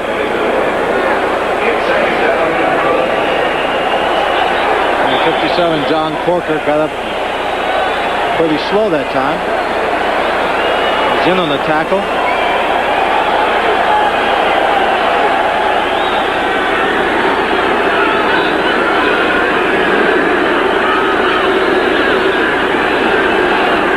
Whittington, no place to go. And then nothing doing. Kyle Borland did it all by himself. Took the blocker and the ball carrier. Well, Arthur Whittington got behind his blocker. Instead of cutting it upfield, just ran right into his back. Did make a cut. In total offense now, Glenn Swan, Michigan shows the big edge, 289 to only 140. Well, a great deal of that has to be in the third period. Received the ball in the opening kickoff, started to drive, turned it over, then got the ball back, and then went the length of the field for a touchdown. They possessed it throughout this third period. 5:55 to go in quarter number 3.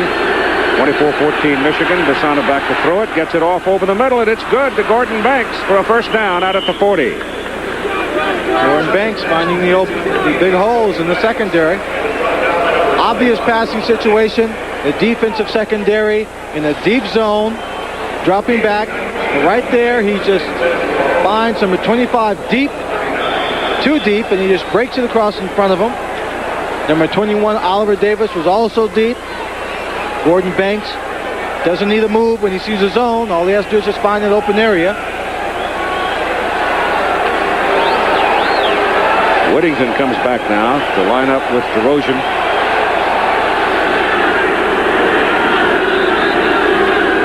He hadn't played in 2 weeks because of the cracked rib. Lasana drops. Throws short to his fullback, Terosian. He takes some punishment from Borland and Bentley. He took a tough hit. He is not going to get up without some help. He was hit low, and as he was in the air, was sandwiched between number 50, Ray Bentley, 59, Robert Pennywell, 52, Kyle Borland, all in on the stop.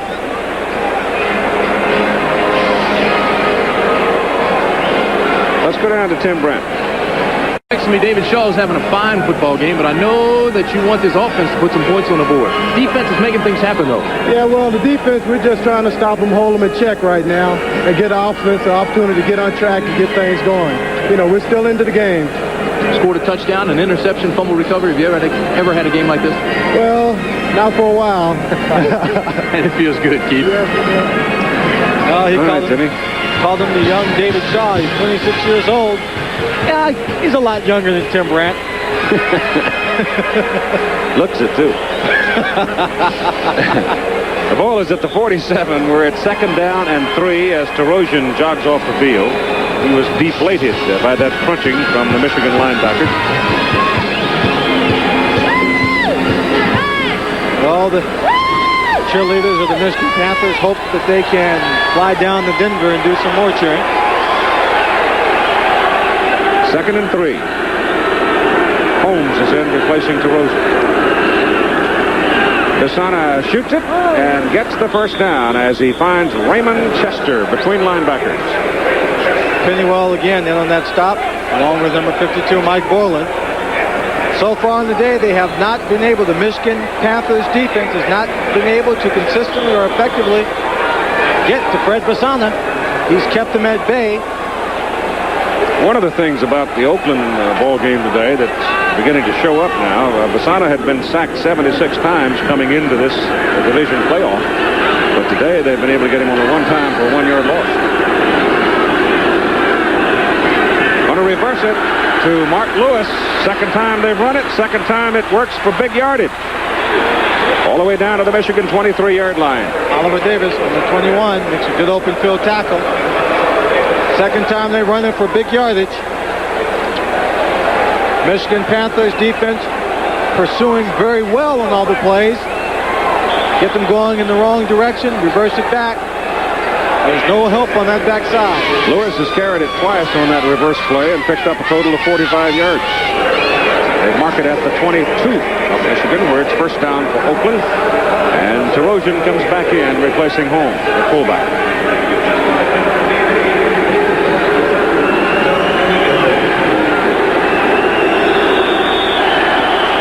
Oakland's going to spend a timeout here. So Fred Besana doesn't want to, but he spends a timeout with 3:01 to play in the third quarter. Winner goes to the championship game next Sunday night in Denver, 8 o'clock Eastern Time, which you will see here on ABC television. Oakland needs some points here.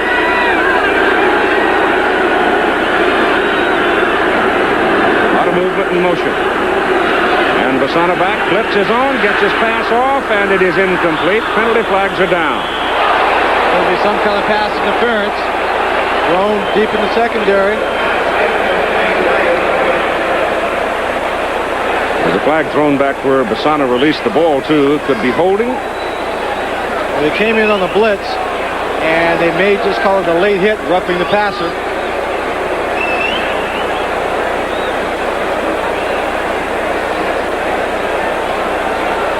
Wait and see. Apparently got some druthers here. Now they've sorted it out. Number 22, Clarence Chapman. Personal foul roughing the passer against Michigan.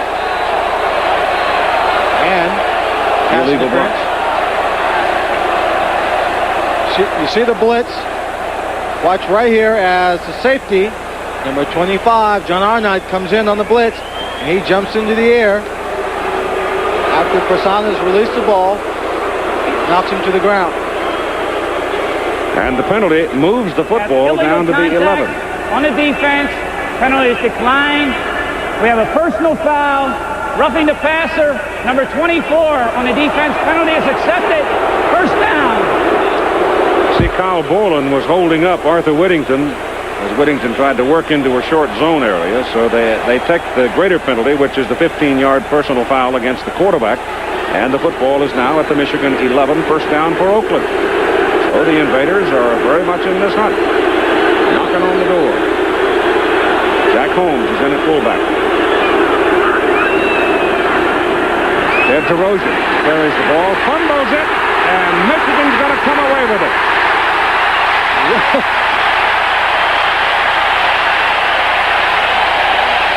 Number 50, Ray Bentley. Number 98, Alan Hughes, recovering the fumble. Physical defense can create turnovers. Let's watch and see how that happens. Terosian gets the ball. He's going to the outside. He gets a good block right there. You see Hughes chasing him right there. He's got the ball in the wrong hand. Just comes up and pops it loose. Sticks his helmet right on it. You're right. He's carrying the ball in his right hand. And that's where all the pursuit will come from when he's running to his left. Of course, when you're not used to carrying the ball in your left hand, well, that's just as dangerous. Better learn how. You're going to be a running back. If he does learn how, it'll be one play too late. So Michigan takes over, first down at their own 17. Oakland's third turnover. Hebert looking to eat up some real estate in a hurry. Goes deep to Carter, and he's out there.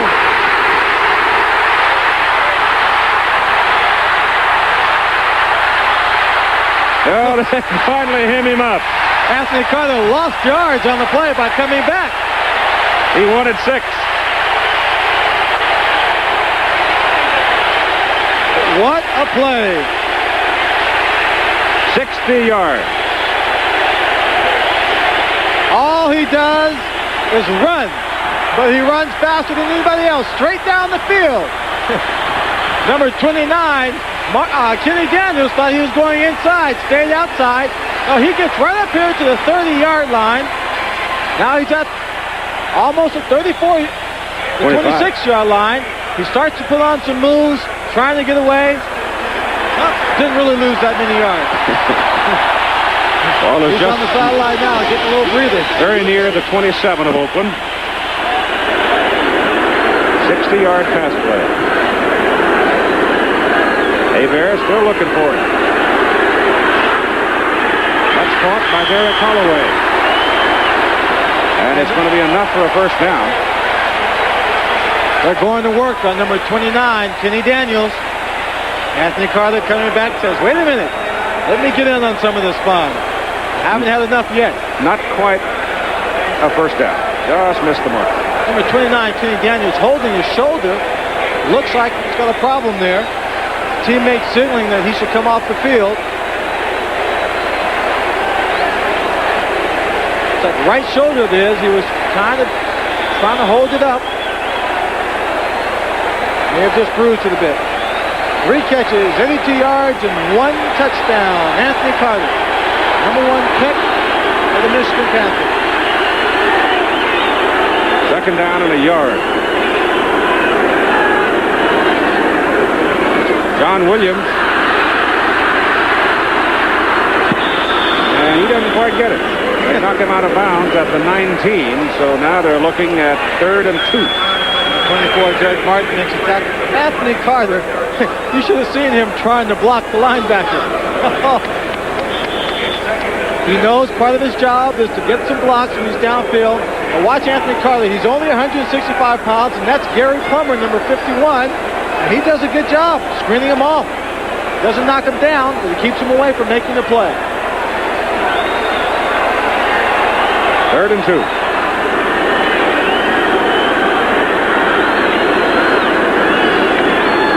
Lacey. I don't know. It'll be close. This Oakland defensive bunch, they've been burned on some big plays, but they've got some grit. They're hanging in. That they are. 40 seconds on the clock. 10-point lead for the Invaders, for the Panthers, excuse me. And they're short by about a yard, half a yard. Gonna go? They're gonna go. Bojovic is on the sideline. Doesn't have his helmet on. So on 4th and a half a yard, they'll go. We gotta figure Williams again. This is John's territory. Bobby Hebert just may keep it again on the sneak. Now he gives it to Lacey, and this time Lacey breaks it. Touchdown!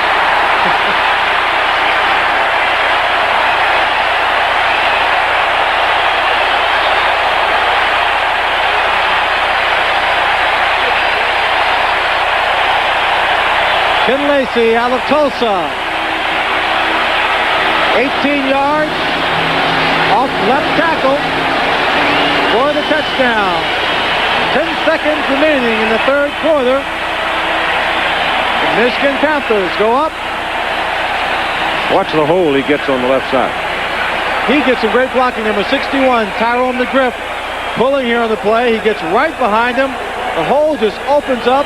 You see 74 pinning. Nobody touched him. Nobody touched him. Vujovic's extra point good. 10 seconds to go, third quarter. It is a 31-14 ball game now for Michigan.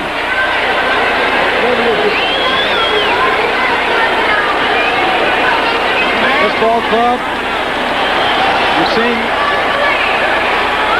just about what they're capable, everything they're capable of doing. Possessing the ball, a good ground attack, a big play. Anthony Carter, 60-yard pass reception.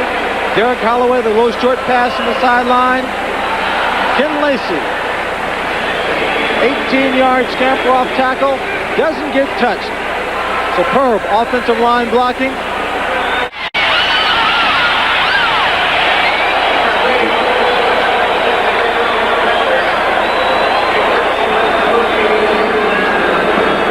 Oakland desperately needs a big play here. Vujovich kicks off. The short kick goes to the 5-yard line. And brought up by Billy Yancey, number 23, to the 25-yard line. All right, Bobby Hebert satisfied now the way things are going as the third quarter comes to an end. And you're watching another exclusive of ABC Sports. Our score, Michigan 31, Oakland 14.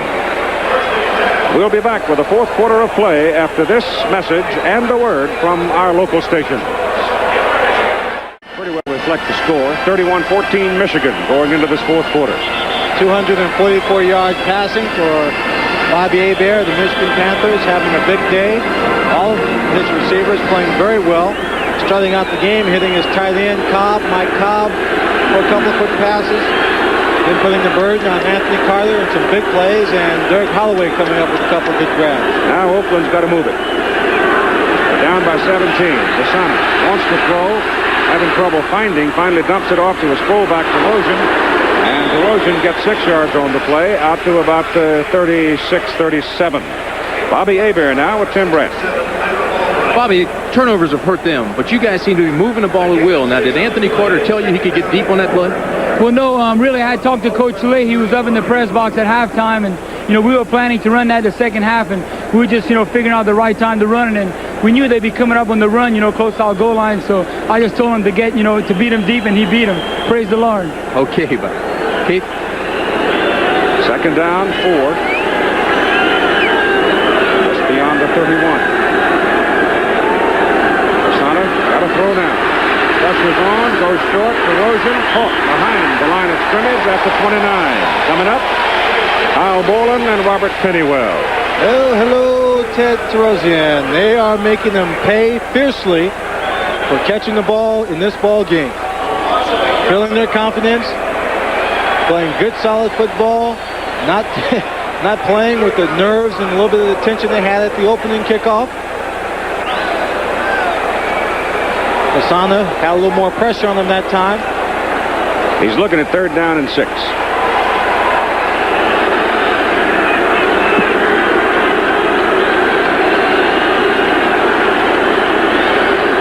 Hands it off to Whittington. Can't get it. Making the play, Ray Bentley. Who else? Ray Bentley having some kind of game today. Arthur Whittington took the ball and little Statue of Liberty play. Was not running with all of his speed and just got caught from behind. Trying to decide which way to move, didn't turn it upfield. Carter going back to receive the punt from Stan Talley. Talley's 2 kicks today, 57 and 40. If you think these people are loud now because the team is playing well, what would it be like if Anthony Carter ran this one back for a touchdown? Might blow the roof off. In black shirts, trying to get some pressure on Talley, but he hits a howitzer. Runs Carter all the way back to his 16.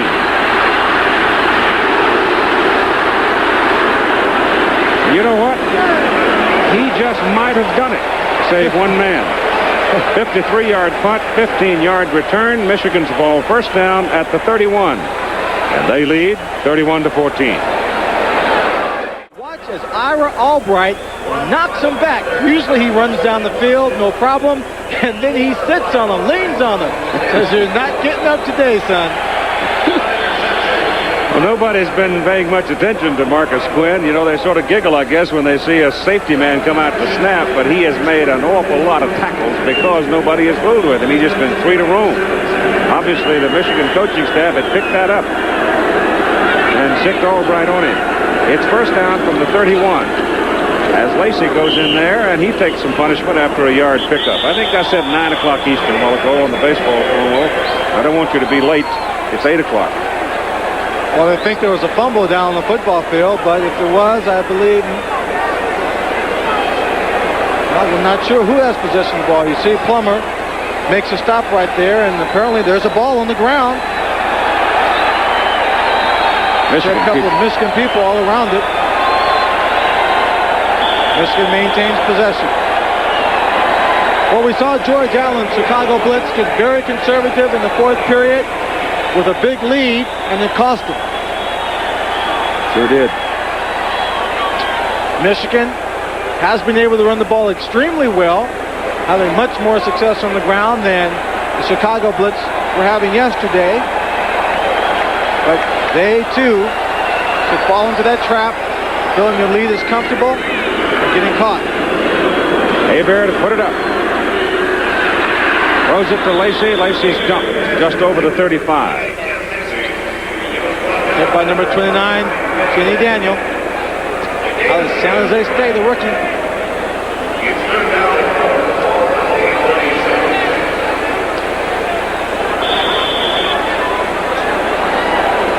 Three Michigan wide receivers have caught 3 balls today. One of them poor, Carter, and one player has now caught 2. So Hebert spreading it around out of the 15 completions. Third down and about 6.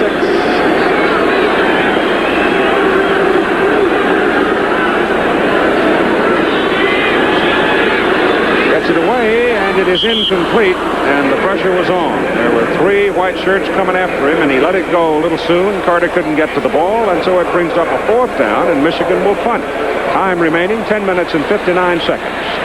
At a 17-point Michigan lead. 3 turnovers in the ball game by Oakland and 2 by Michigan. David Greenwood's first punt and only punt today, so far, 40 yards. Gordon Banks, the deep man for Oakland.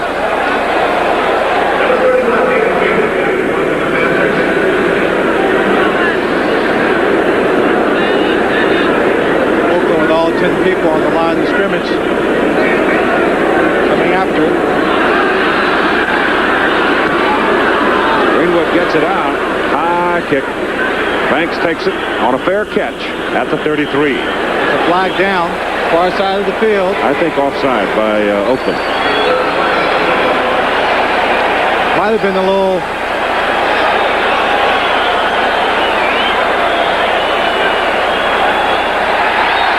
Offsides against Oakland, but it's not enough for a first down. It's not enough for a first down, no.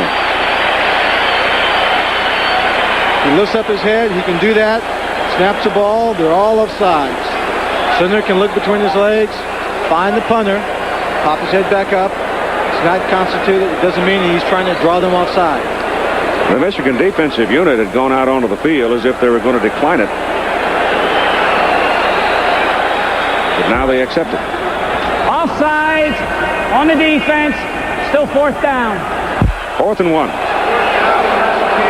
4th and 1. Greenwood still in the field, so he's going to punt it. Well, Oakland would have had pretty good field position out of it. They had the ball up at the 33.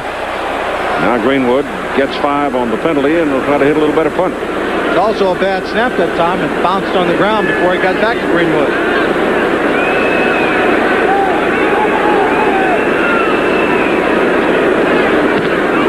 and he gets a better punt out of it. He runs Banks back to the 20, and Gordon again signals fair catch. 39-yard punt with a fair hang time on it. And Oakland gets the ball back with 10 minutes and 46 seconds to play in the ball game, and they are trailing by 17 points. As the folks in Michigan are whooping it up, they're confident their team can handle things now, leading 31-14 with 10:46 to play in the ball game. Oakland has it one more time on their own 20. The offense has been pretty well controlled since the first quarter.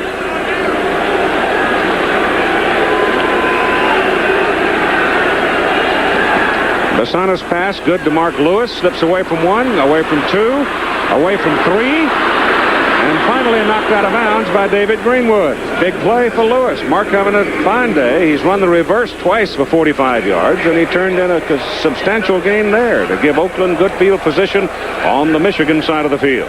Well, the Oakland Invaders made a pretty good substitution today, putting Mark Lewis in for Wyatt Henderson. Wyatt Henderson, who took a great shot coming across the middle early in the ball game, fumbling the football. Mark Lewis coming in. He takes a little short catch in the sideline. And again, bad tackling by the Michigan Panthers at this point. There's a 33-yard gain on that play. Good running by Mark Lewis. Basana throws it. It's tipped, slapped at the line of scrimmage, and Jairo Penaranda has no chance to make the catch. Penaranda was open. One of the big men up front. Remember what the coaches kept telling him on the pass rush. Get your hands up in the air when you see the ball about to be thrown. Basana now is 12 out of 20 for 155 yards and an interception.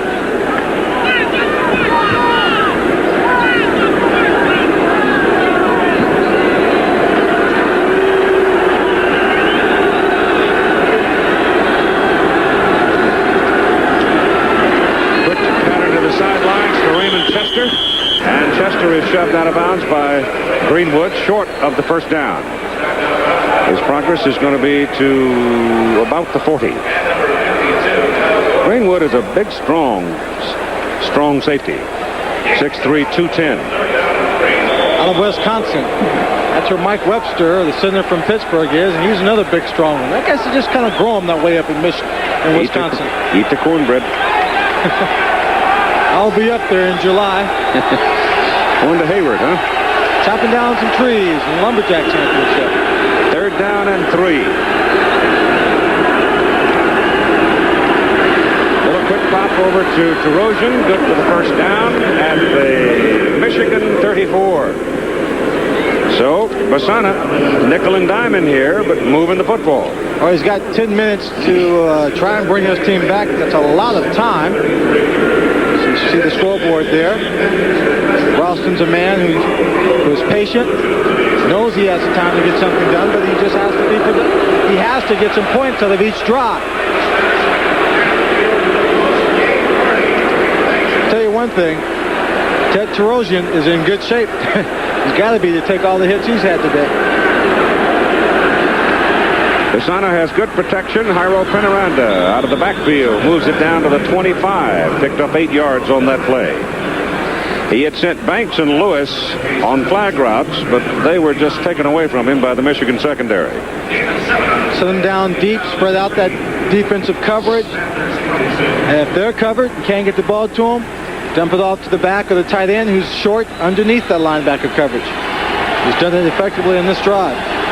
Henderson is back in the lineup now, and Lewis out for Oakland, with Basana now 10 out of his last 12.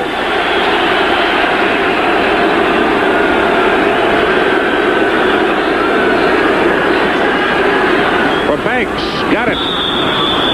And a first down at the Michigan 14. Number 21, Oliver Davis knocking him out of bounds. Very impressive drive so far by Fred Basana, getting his team downfield. And the key to it is the excellent protection. No one's getting to him. He's got enough time. You see Banks getting both feet in bounds before he just falls out of bounds.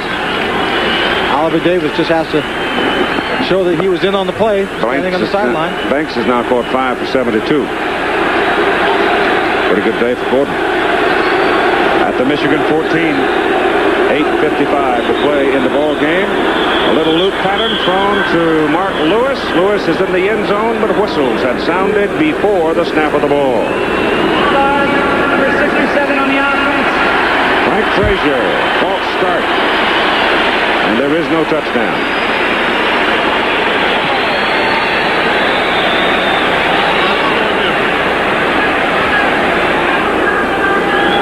The Invaders have seen a lot of flags this year. It's a lot of yards to have to make up in any ball game, in any season. Set up with Lewis to the top, Banks to the bottom of the picture. It's first down and 15 as the ball comes back to the 19. Basana goes short over the middle for Penaranda. Whoa, boy, did Kyle Borland ever nail him? Well, it looks like when the young men from Pittsburgh came to this team on the offensive line, maybe they told them about being physical too. They're hitting as hard as I've ever seen any team hit.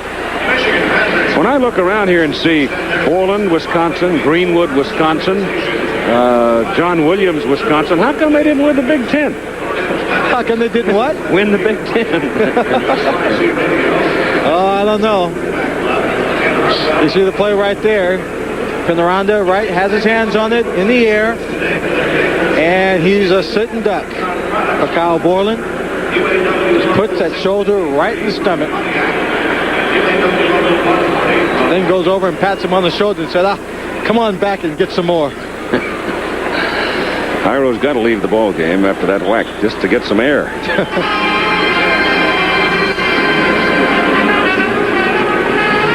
A tough kid. Second down and 15 from the 19.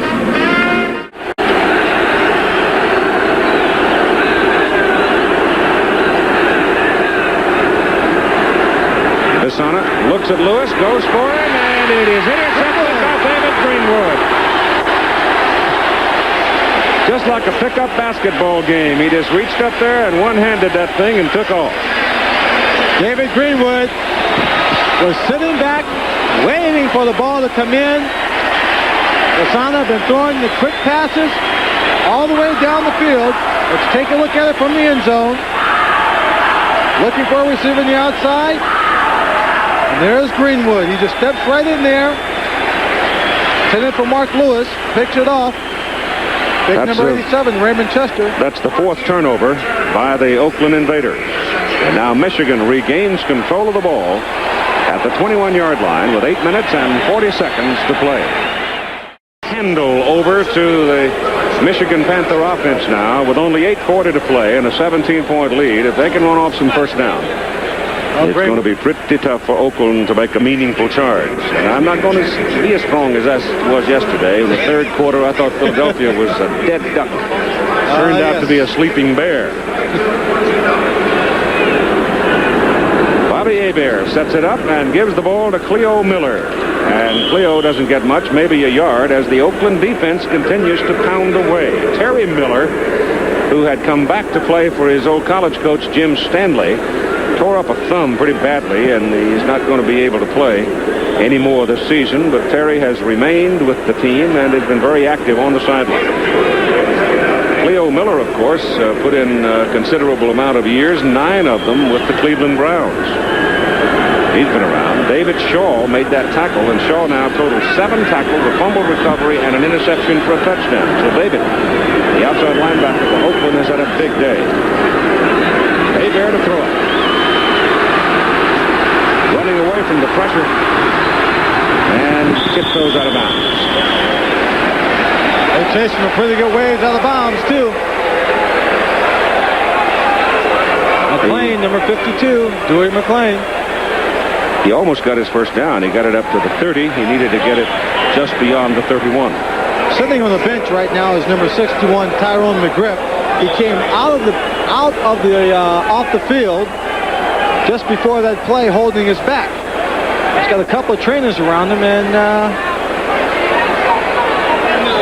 First part of the third quarter. Yeah, everybody. It just started going in all of a sudden. Right there. Third down, yard and a half. They give it to Cleo Miller, and Cleo has got the first down as he bangs his way out close to the 34. Marcus Quinn grabbing one leg and waiting for some of his teammates to come over and grab another one so he can make a wish. Right now, he'd wish for some more points. We'll have the USFL championship game next Sunday night at 8 o'clock Eastern Time. And right now, it's beginning to look like it'll be the Michigan Panthers going in against the Philadelphia Stars. They met once this season, a game that we did in Philadelphia. And I thought Vince Tobin and his defensive people over there turned in one of the great coaching jobs I've ever seen, as they sent everybody, including the cook, in the second half and beat the Michigan Panthers 29-20. It should be a heck of a football game Sunday night, if in fact Michigan gets out there and a chance to take on Philadelphia again. On first down, they stay relatively conservative, giving it off to the fullback, Cleo Miller. Randy McClanahan with ice on the back of his neck. And time 6:45 to play in the ball game, and a 31-14 ball game with Michigan on top. This Oakland bunch got a lot of grit. They fought hard, played hard. They've had no luck. And having him hurt and having had an indecisive week as well and no practice hasn't helped them either.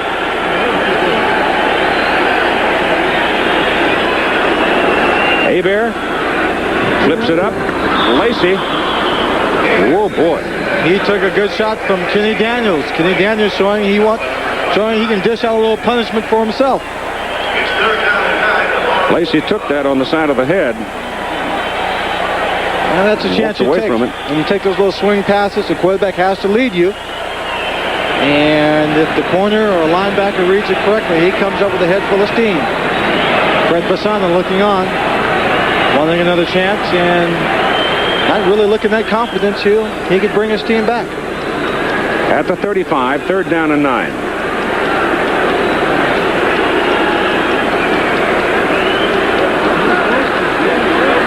Hebert lofts it up for Cleo Miller. He's got it.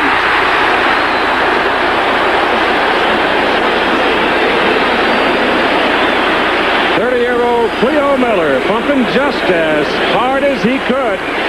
And Hebert just laid it up there, and Cleo ran it down. Real fine pass by the rookie quarterback. Marcus Quinn makes a tackle, but he drops back. There's Cleo Miller at the top of the screen, going on a little corner route. Gets behind everybody. Nice grab. Excellent pass. Not a conservative play. Cleo Miller. Arkansas, Pine Bluff. Saw too much of him when he was at Cleveland. He did a very good job up there. Ball is at the 30 of Oakland, where it's first down Michigan. And 5:20 to play in the game. American Sportsman follows at 5 Eastern Time. Be 2 o'clock out on the West Coast.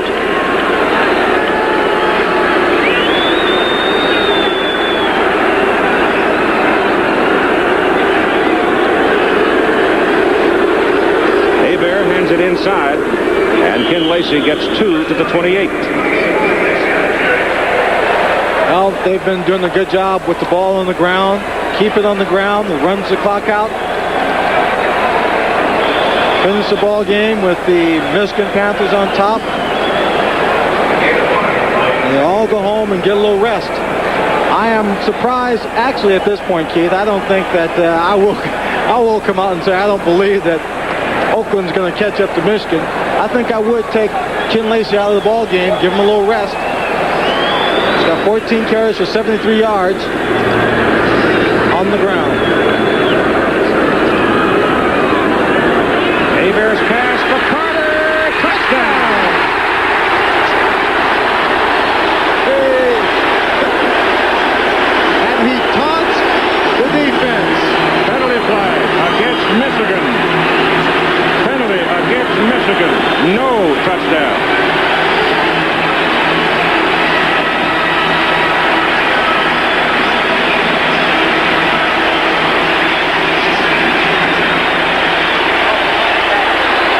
They're coming back.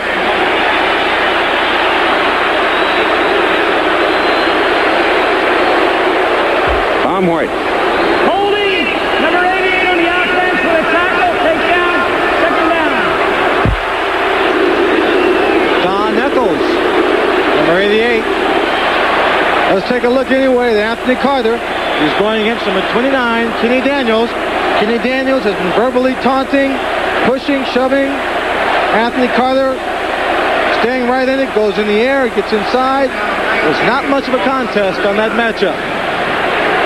And we're going to see the holding right there at the top of the screen. He just tackled him. We saw one like that yesterday, too. Michigan, 9 flags, 49 yards. Ball comes back to the 39. Second down, 20. Hebert is going to air it out again. Goes short. Pass is good to McDonald Oden, the tight end. And Oden is back to near the original line of scrimmage. Oden, for a moment there, looked like he was going to run towards the sideline and realized that he wanted to stay in bounds to keep the clock moving. Did so. Dropped down at the 28-yard line.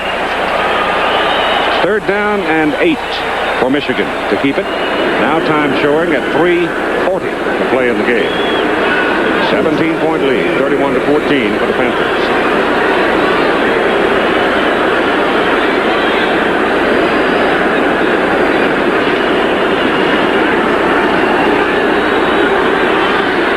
Over the middle, Oden again, down to the 20.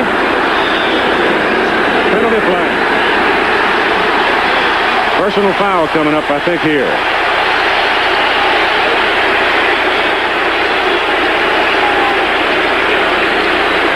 Face mask. Well, it's been the offense of Michigan that has been just as physical at times as their defense. Grasping the face mask. Number 25 on the defense. First down. Fred Williams, rookie out of California. And now the defense of the Invaders, a little bit frustrated. They see the pass there to McDonald. Gets the ball, struggling, fighting for the first down. And right there you see the helmet just kind of bending over in the front. Head just coming down hard. Hebert's had a fair day. He's had better days, 18 out of 27 for 301 yards, but he really hasn't had to today. His ground game has been fairly productive for him. Cleo Miller on a sweep. And Cleo gets down to the 9 for a 6-yard pickup. He's hog-tied, wrestled out of bounds, or to the ground by number 54, Frank Manuel Maliuna. Oakland defense is now tired. They're really beginning to show weary signs. Very fatigued. They played a long, hard football game. Well, Michigan's run up 458 yards in total offense to this point. So Oakland has 271, which means the Oakland defense has been on the field quite a long time. Yes.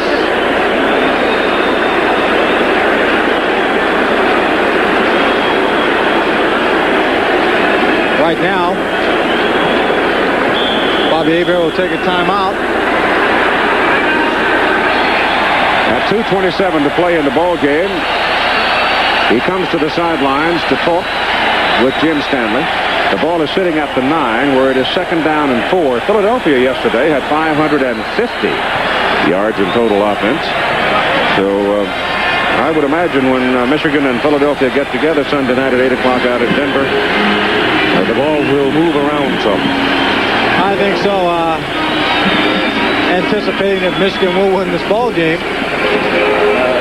Both their offenses extremely productive. I think, of course, Michigan might have a better balanced offense.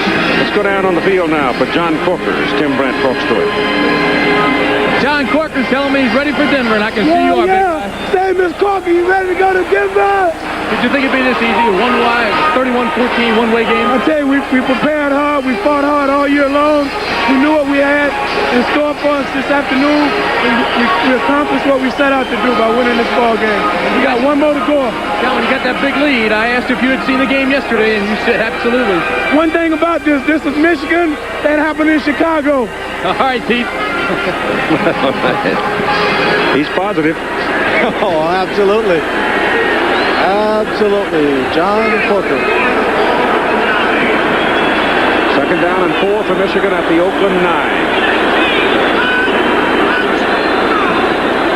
John John Williams to the corner, to the 4. He got a good block by number 63, Tom Dornbrook, out in front. He just strung it all the way to the sideline. Picks up the first down. A record crowd of 60,237 responding to their team's success. Michigan is trying today to win their 12th game in their last 14 after a 1-4 start. Javier there. Going to be a long ride home for John Ralston and his staff and his players, obviously. Tad Torby, the owner of the Oakland franchise. 2 minutes to play in the football game. 2 minutes. And so as you look at the scoreboard, I think you can now start considering the matchup of the Michigan Panthers and the Philadelphia Stars in the championship game Sunday night. John Williams has accounted for 102 yards today. Ken Lacey 105. Lacey runs for 73, receives for 32. Williams rushing 55 and receiving 47. So those two running backs are going to find job for him. Cleo Miller, the deep man out of the eye. They swing Eccles this way, but send Miller the other way. Running it left, cuts it back, touchdown.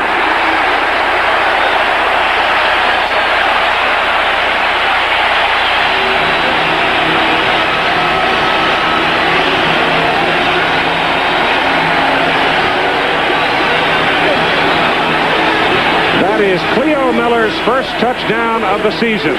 He's been a hard-working old pro with this young ball club, and I think somebody probably saw that Cleo hadn't counted one this year, and he got his chance and cashed it in. Well, here with good blocking up front, it's just a fine little short run he makes here.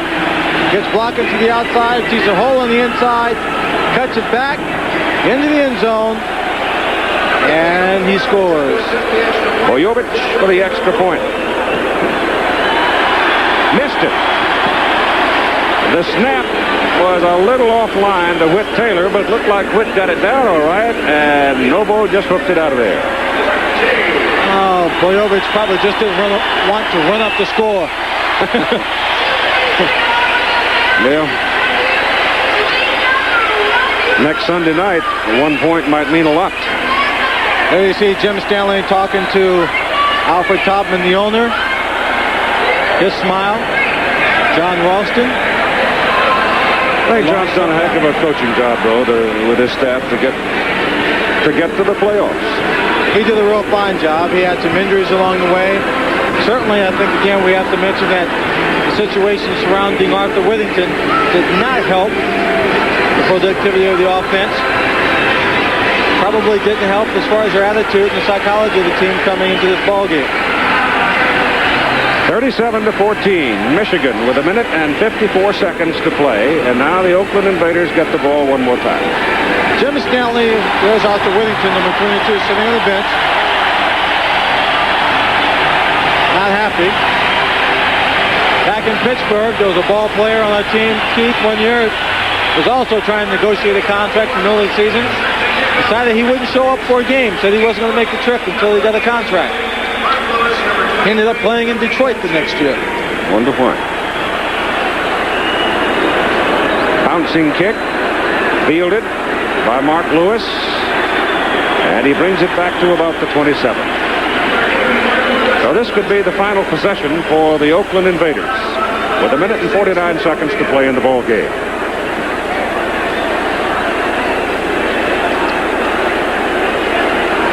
In Philadelphia,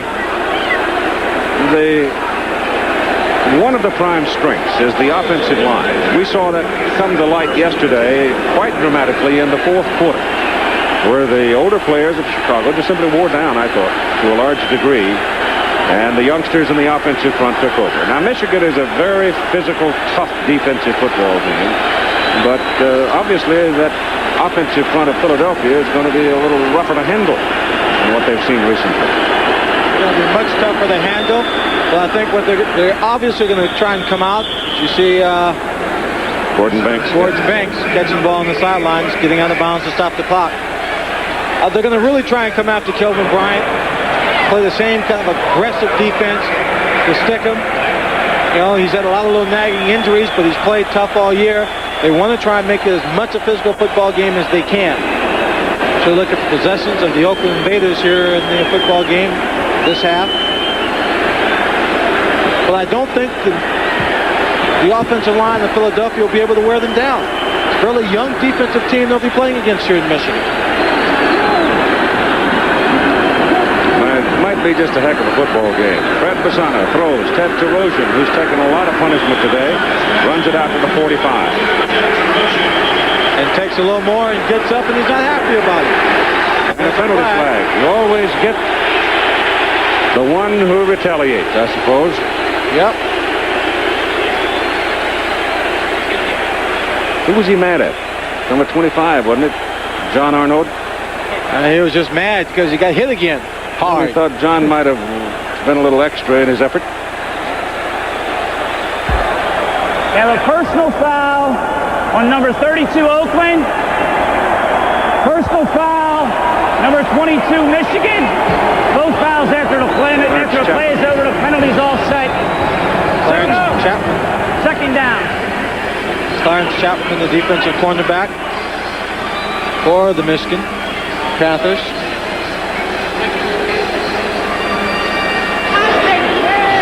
Anthony Carter.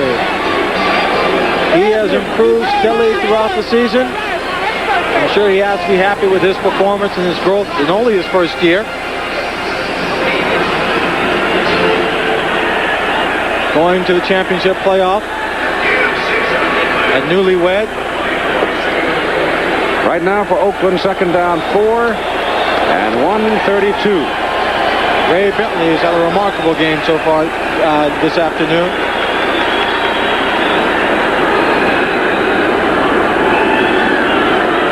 Basana sacked only one time today. Jairo Penaranda can't come up with it as the ball spins out of his hands, and it's third down and 4. Oh, Fred Basana would just like to see this game end quickly, as soon as possible, I'm sure.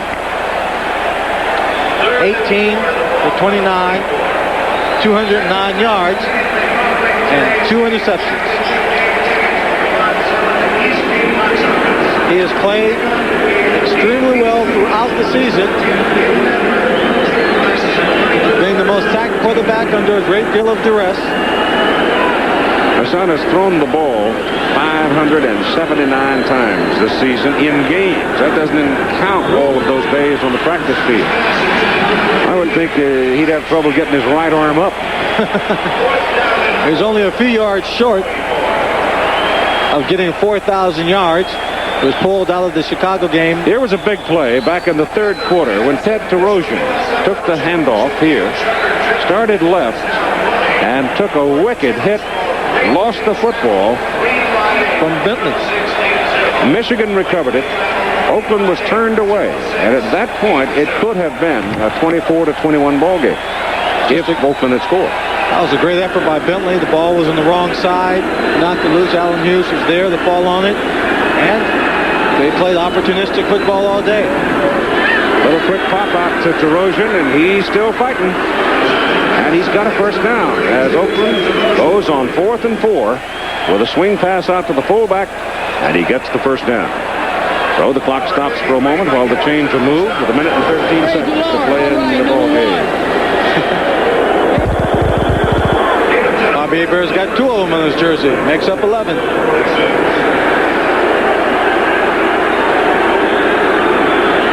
Basana a lot of time gets his man, and he drills it right into the chest of Gordon Banks. And that'll be another Oakland first down. And again, the clock stops with 59 seconds to play in the ball game.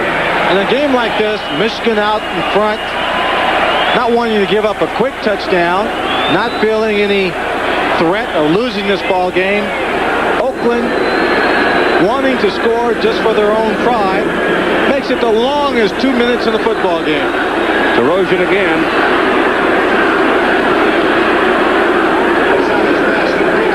Well, the big fella from Fresno State is going right down to the last second with it, isn't he? Yes, he sure is. Well, I'll tell you one thing. He'll be sore tomorrow when he wakes up. He's taken quite a few hits today. Timeout. Oakland. Time called now by Oakland. They have one left. And that stops the clock with 41 seconds to play in the ball game. As Fred Vasana stands on the sidelines and talks with the coaching staff. A record crowd today at the Silverdome in Pontiac.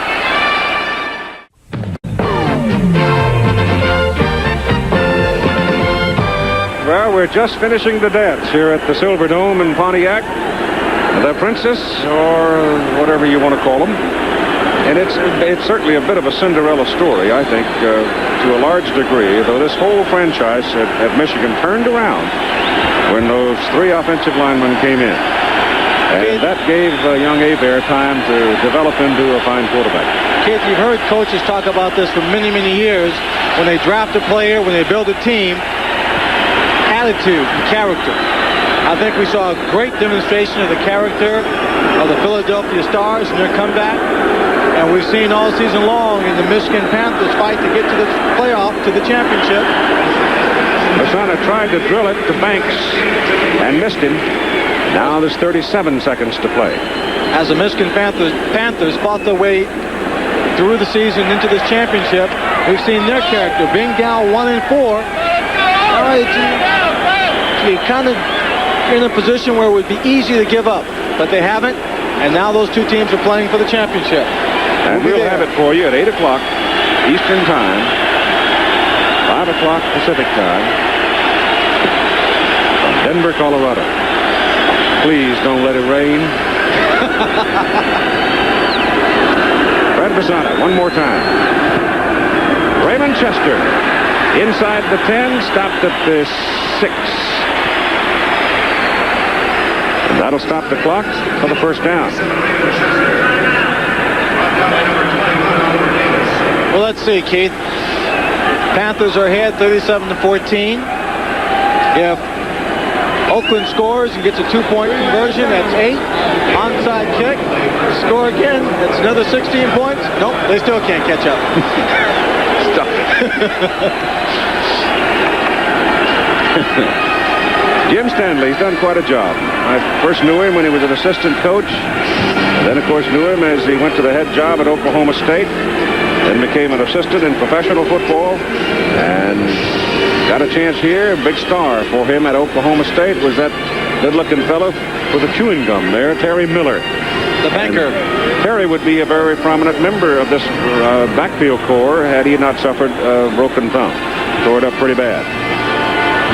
American Sportsman coming up right after the ball game at 5 Eastern Time. We're waiting for the clock to expire with 29 seconds to go. And Michigan has the ball game in hand. Featured today on Sportsman, Heather Thomas will be in a hot air balloon from the expert Vin Abruzzo, Sir Edmund Hillary. An expedition climbing the unscaled east face of Mount Everest. And Peter Benchley and scientists down in Bermuda observing the humpback whales and their migration habits.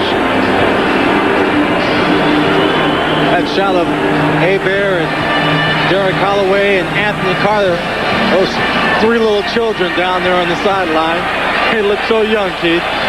Oh, they can run. Yep. 29 seconds. Some of the fans have now moved down onto the field in the tunnel. That's a touchdown. A touchdown from Mark Lewis. So Fred Vasana takes his team on down the field and gets the touchdown with 25 seconds to play in the game. Mark Lewis has played extremely well for the Oakland Invaders today, coming in as a replacement for Wyatt Henderson. He ran the 2 reverses for big yardage, came up with an excellent catch and run on the sideline to put his team in position for a score. 2 catches for 39 yards, big catches, and now a touchdown. 2 rushes for 45 yards. Kevin Shea for the extra point.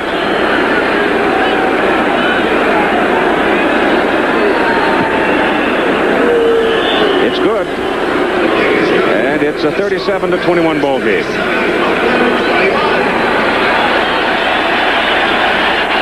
In the moment with Tim Brett. And I know that you're happy. What's the feeling like? It's a great feeling. I think you look around this crowd and you see that the owner is nothing short of a genius. When you're on top like that, he reduced the prices. I think the people showed up, and I think that we got a good football team, and this is a tribute to those players. And I really think it's great to have a feeling like this, knowing that we're going to Denver. Jim, turnovers today were a big factor. There's no question about that. But offensively, it looked like you could move the ball at will. I think we really did. We stopped ourselves several times, and I'm disappointed in that, but I think it's a good game overall. Ready for Denver? We'll be ready. All right, Keith. And now the crowd starts pouring out onto the field. The clock still shows 25 seconds to play in the ball game. I don't know what they're going to do with this mess.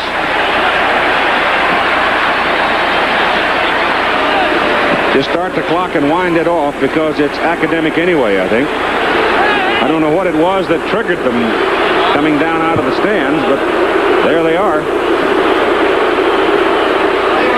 Well, it's been good to have so many people at the fans, but this is not good at all there. I don't understand. They're down there all around the goalposts. They're trying to tear them down. Don't they know they can't tear up the steel goalposts? Yeah, but I'll tell you what can happen. Those things come tumbling down. One of those uprights breaks loose at several hundred pounds, and somebody could be seriously hurt. So while we leave it to the officials to sort this mess out, let's go back down to Tim Brandt. Thanks, Keith, and you're absolutely right. Somebody could get hurt down here, and there is concern. But, Bobby, inside the feeling has to be tremendous. Oh, really? Hey, it is a great game, and I'm just glad we won, and I hope we just make it to Denver, and I hope we win. Praise the Lord. Keith, for our own safety, I'm throwing it back to you. Well, for your own safety, that's a good move, Timmy. I didn't see any particular reason for them suddenly bolting down onto the field, but I think for all intents and purposes the ball game is over. They have still not run off the final 25 seconds on the clock, but there is really no reason to do anything other than start it and let it finish and call it over. Because at 37-21, with Oakland kicking off to Michigan, all they have to do is take a snap of the ball, and time will be going anyway. Well, I'll tell you, I wish we could find the head official to find out just what his attitude, what his thinking is at this moment about those final 25 seconds. But well, head official, Cal Lepore, sitting right down the hall. Somebody ought to go fetch him. So we can ask him, find out. Find out what they're going to do with it. Because officially this game is not over.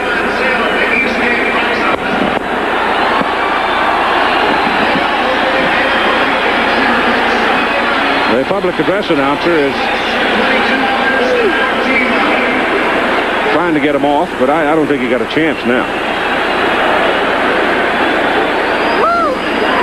The players themselves do not want to stand around in this crowd.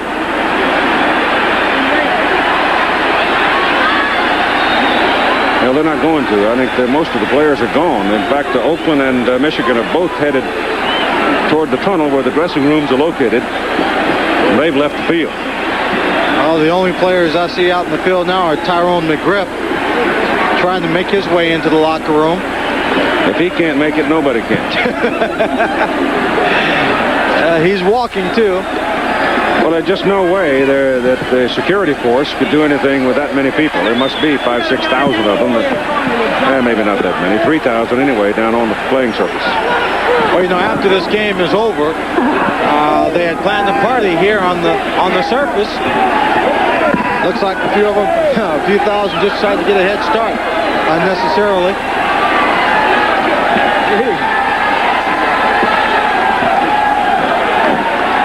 Yeah, it really worries me to see those big old goalpost steel uprights teetering like that, because I remember a few years ago, way back in the 60s,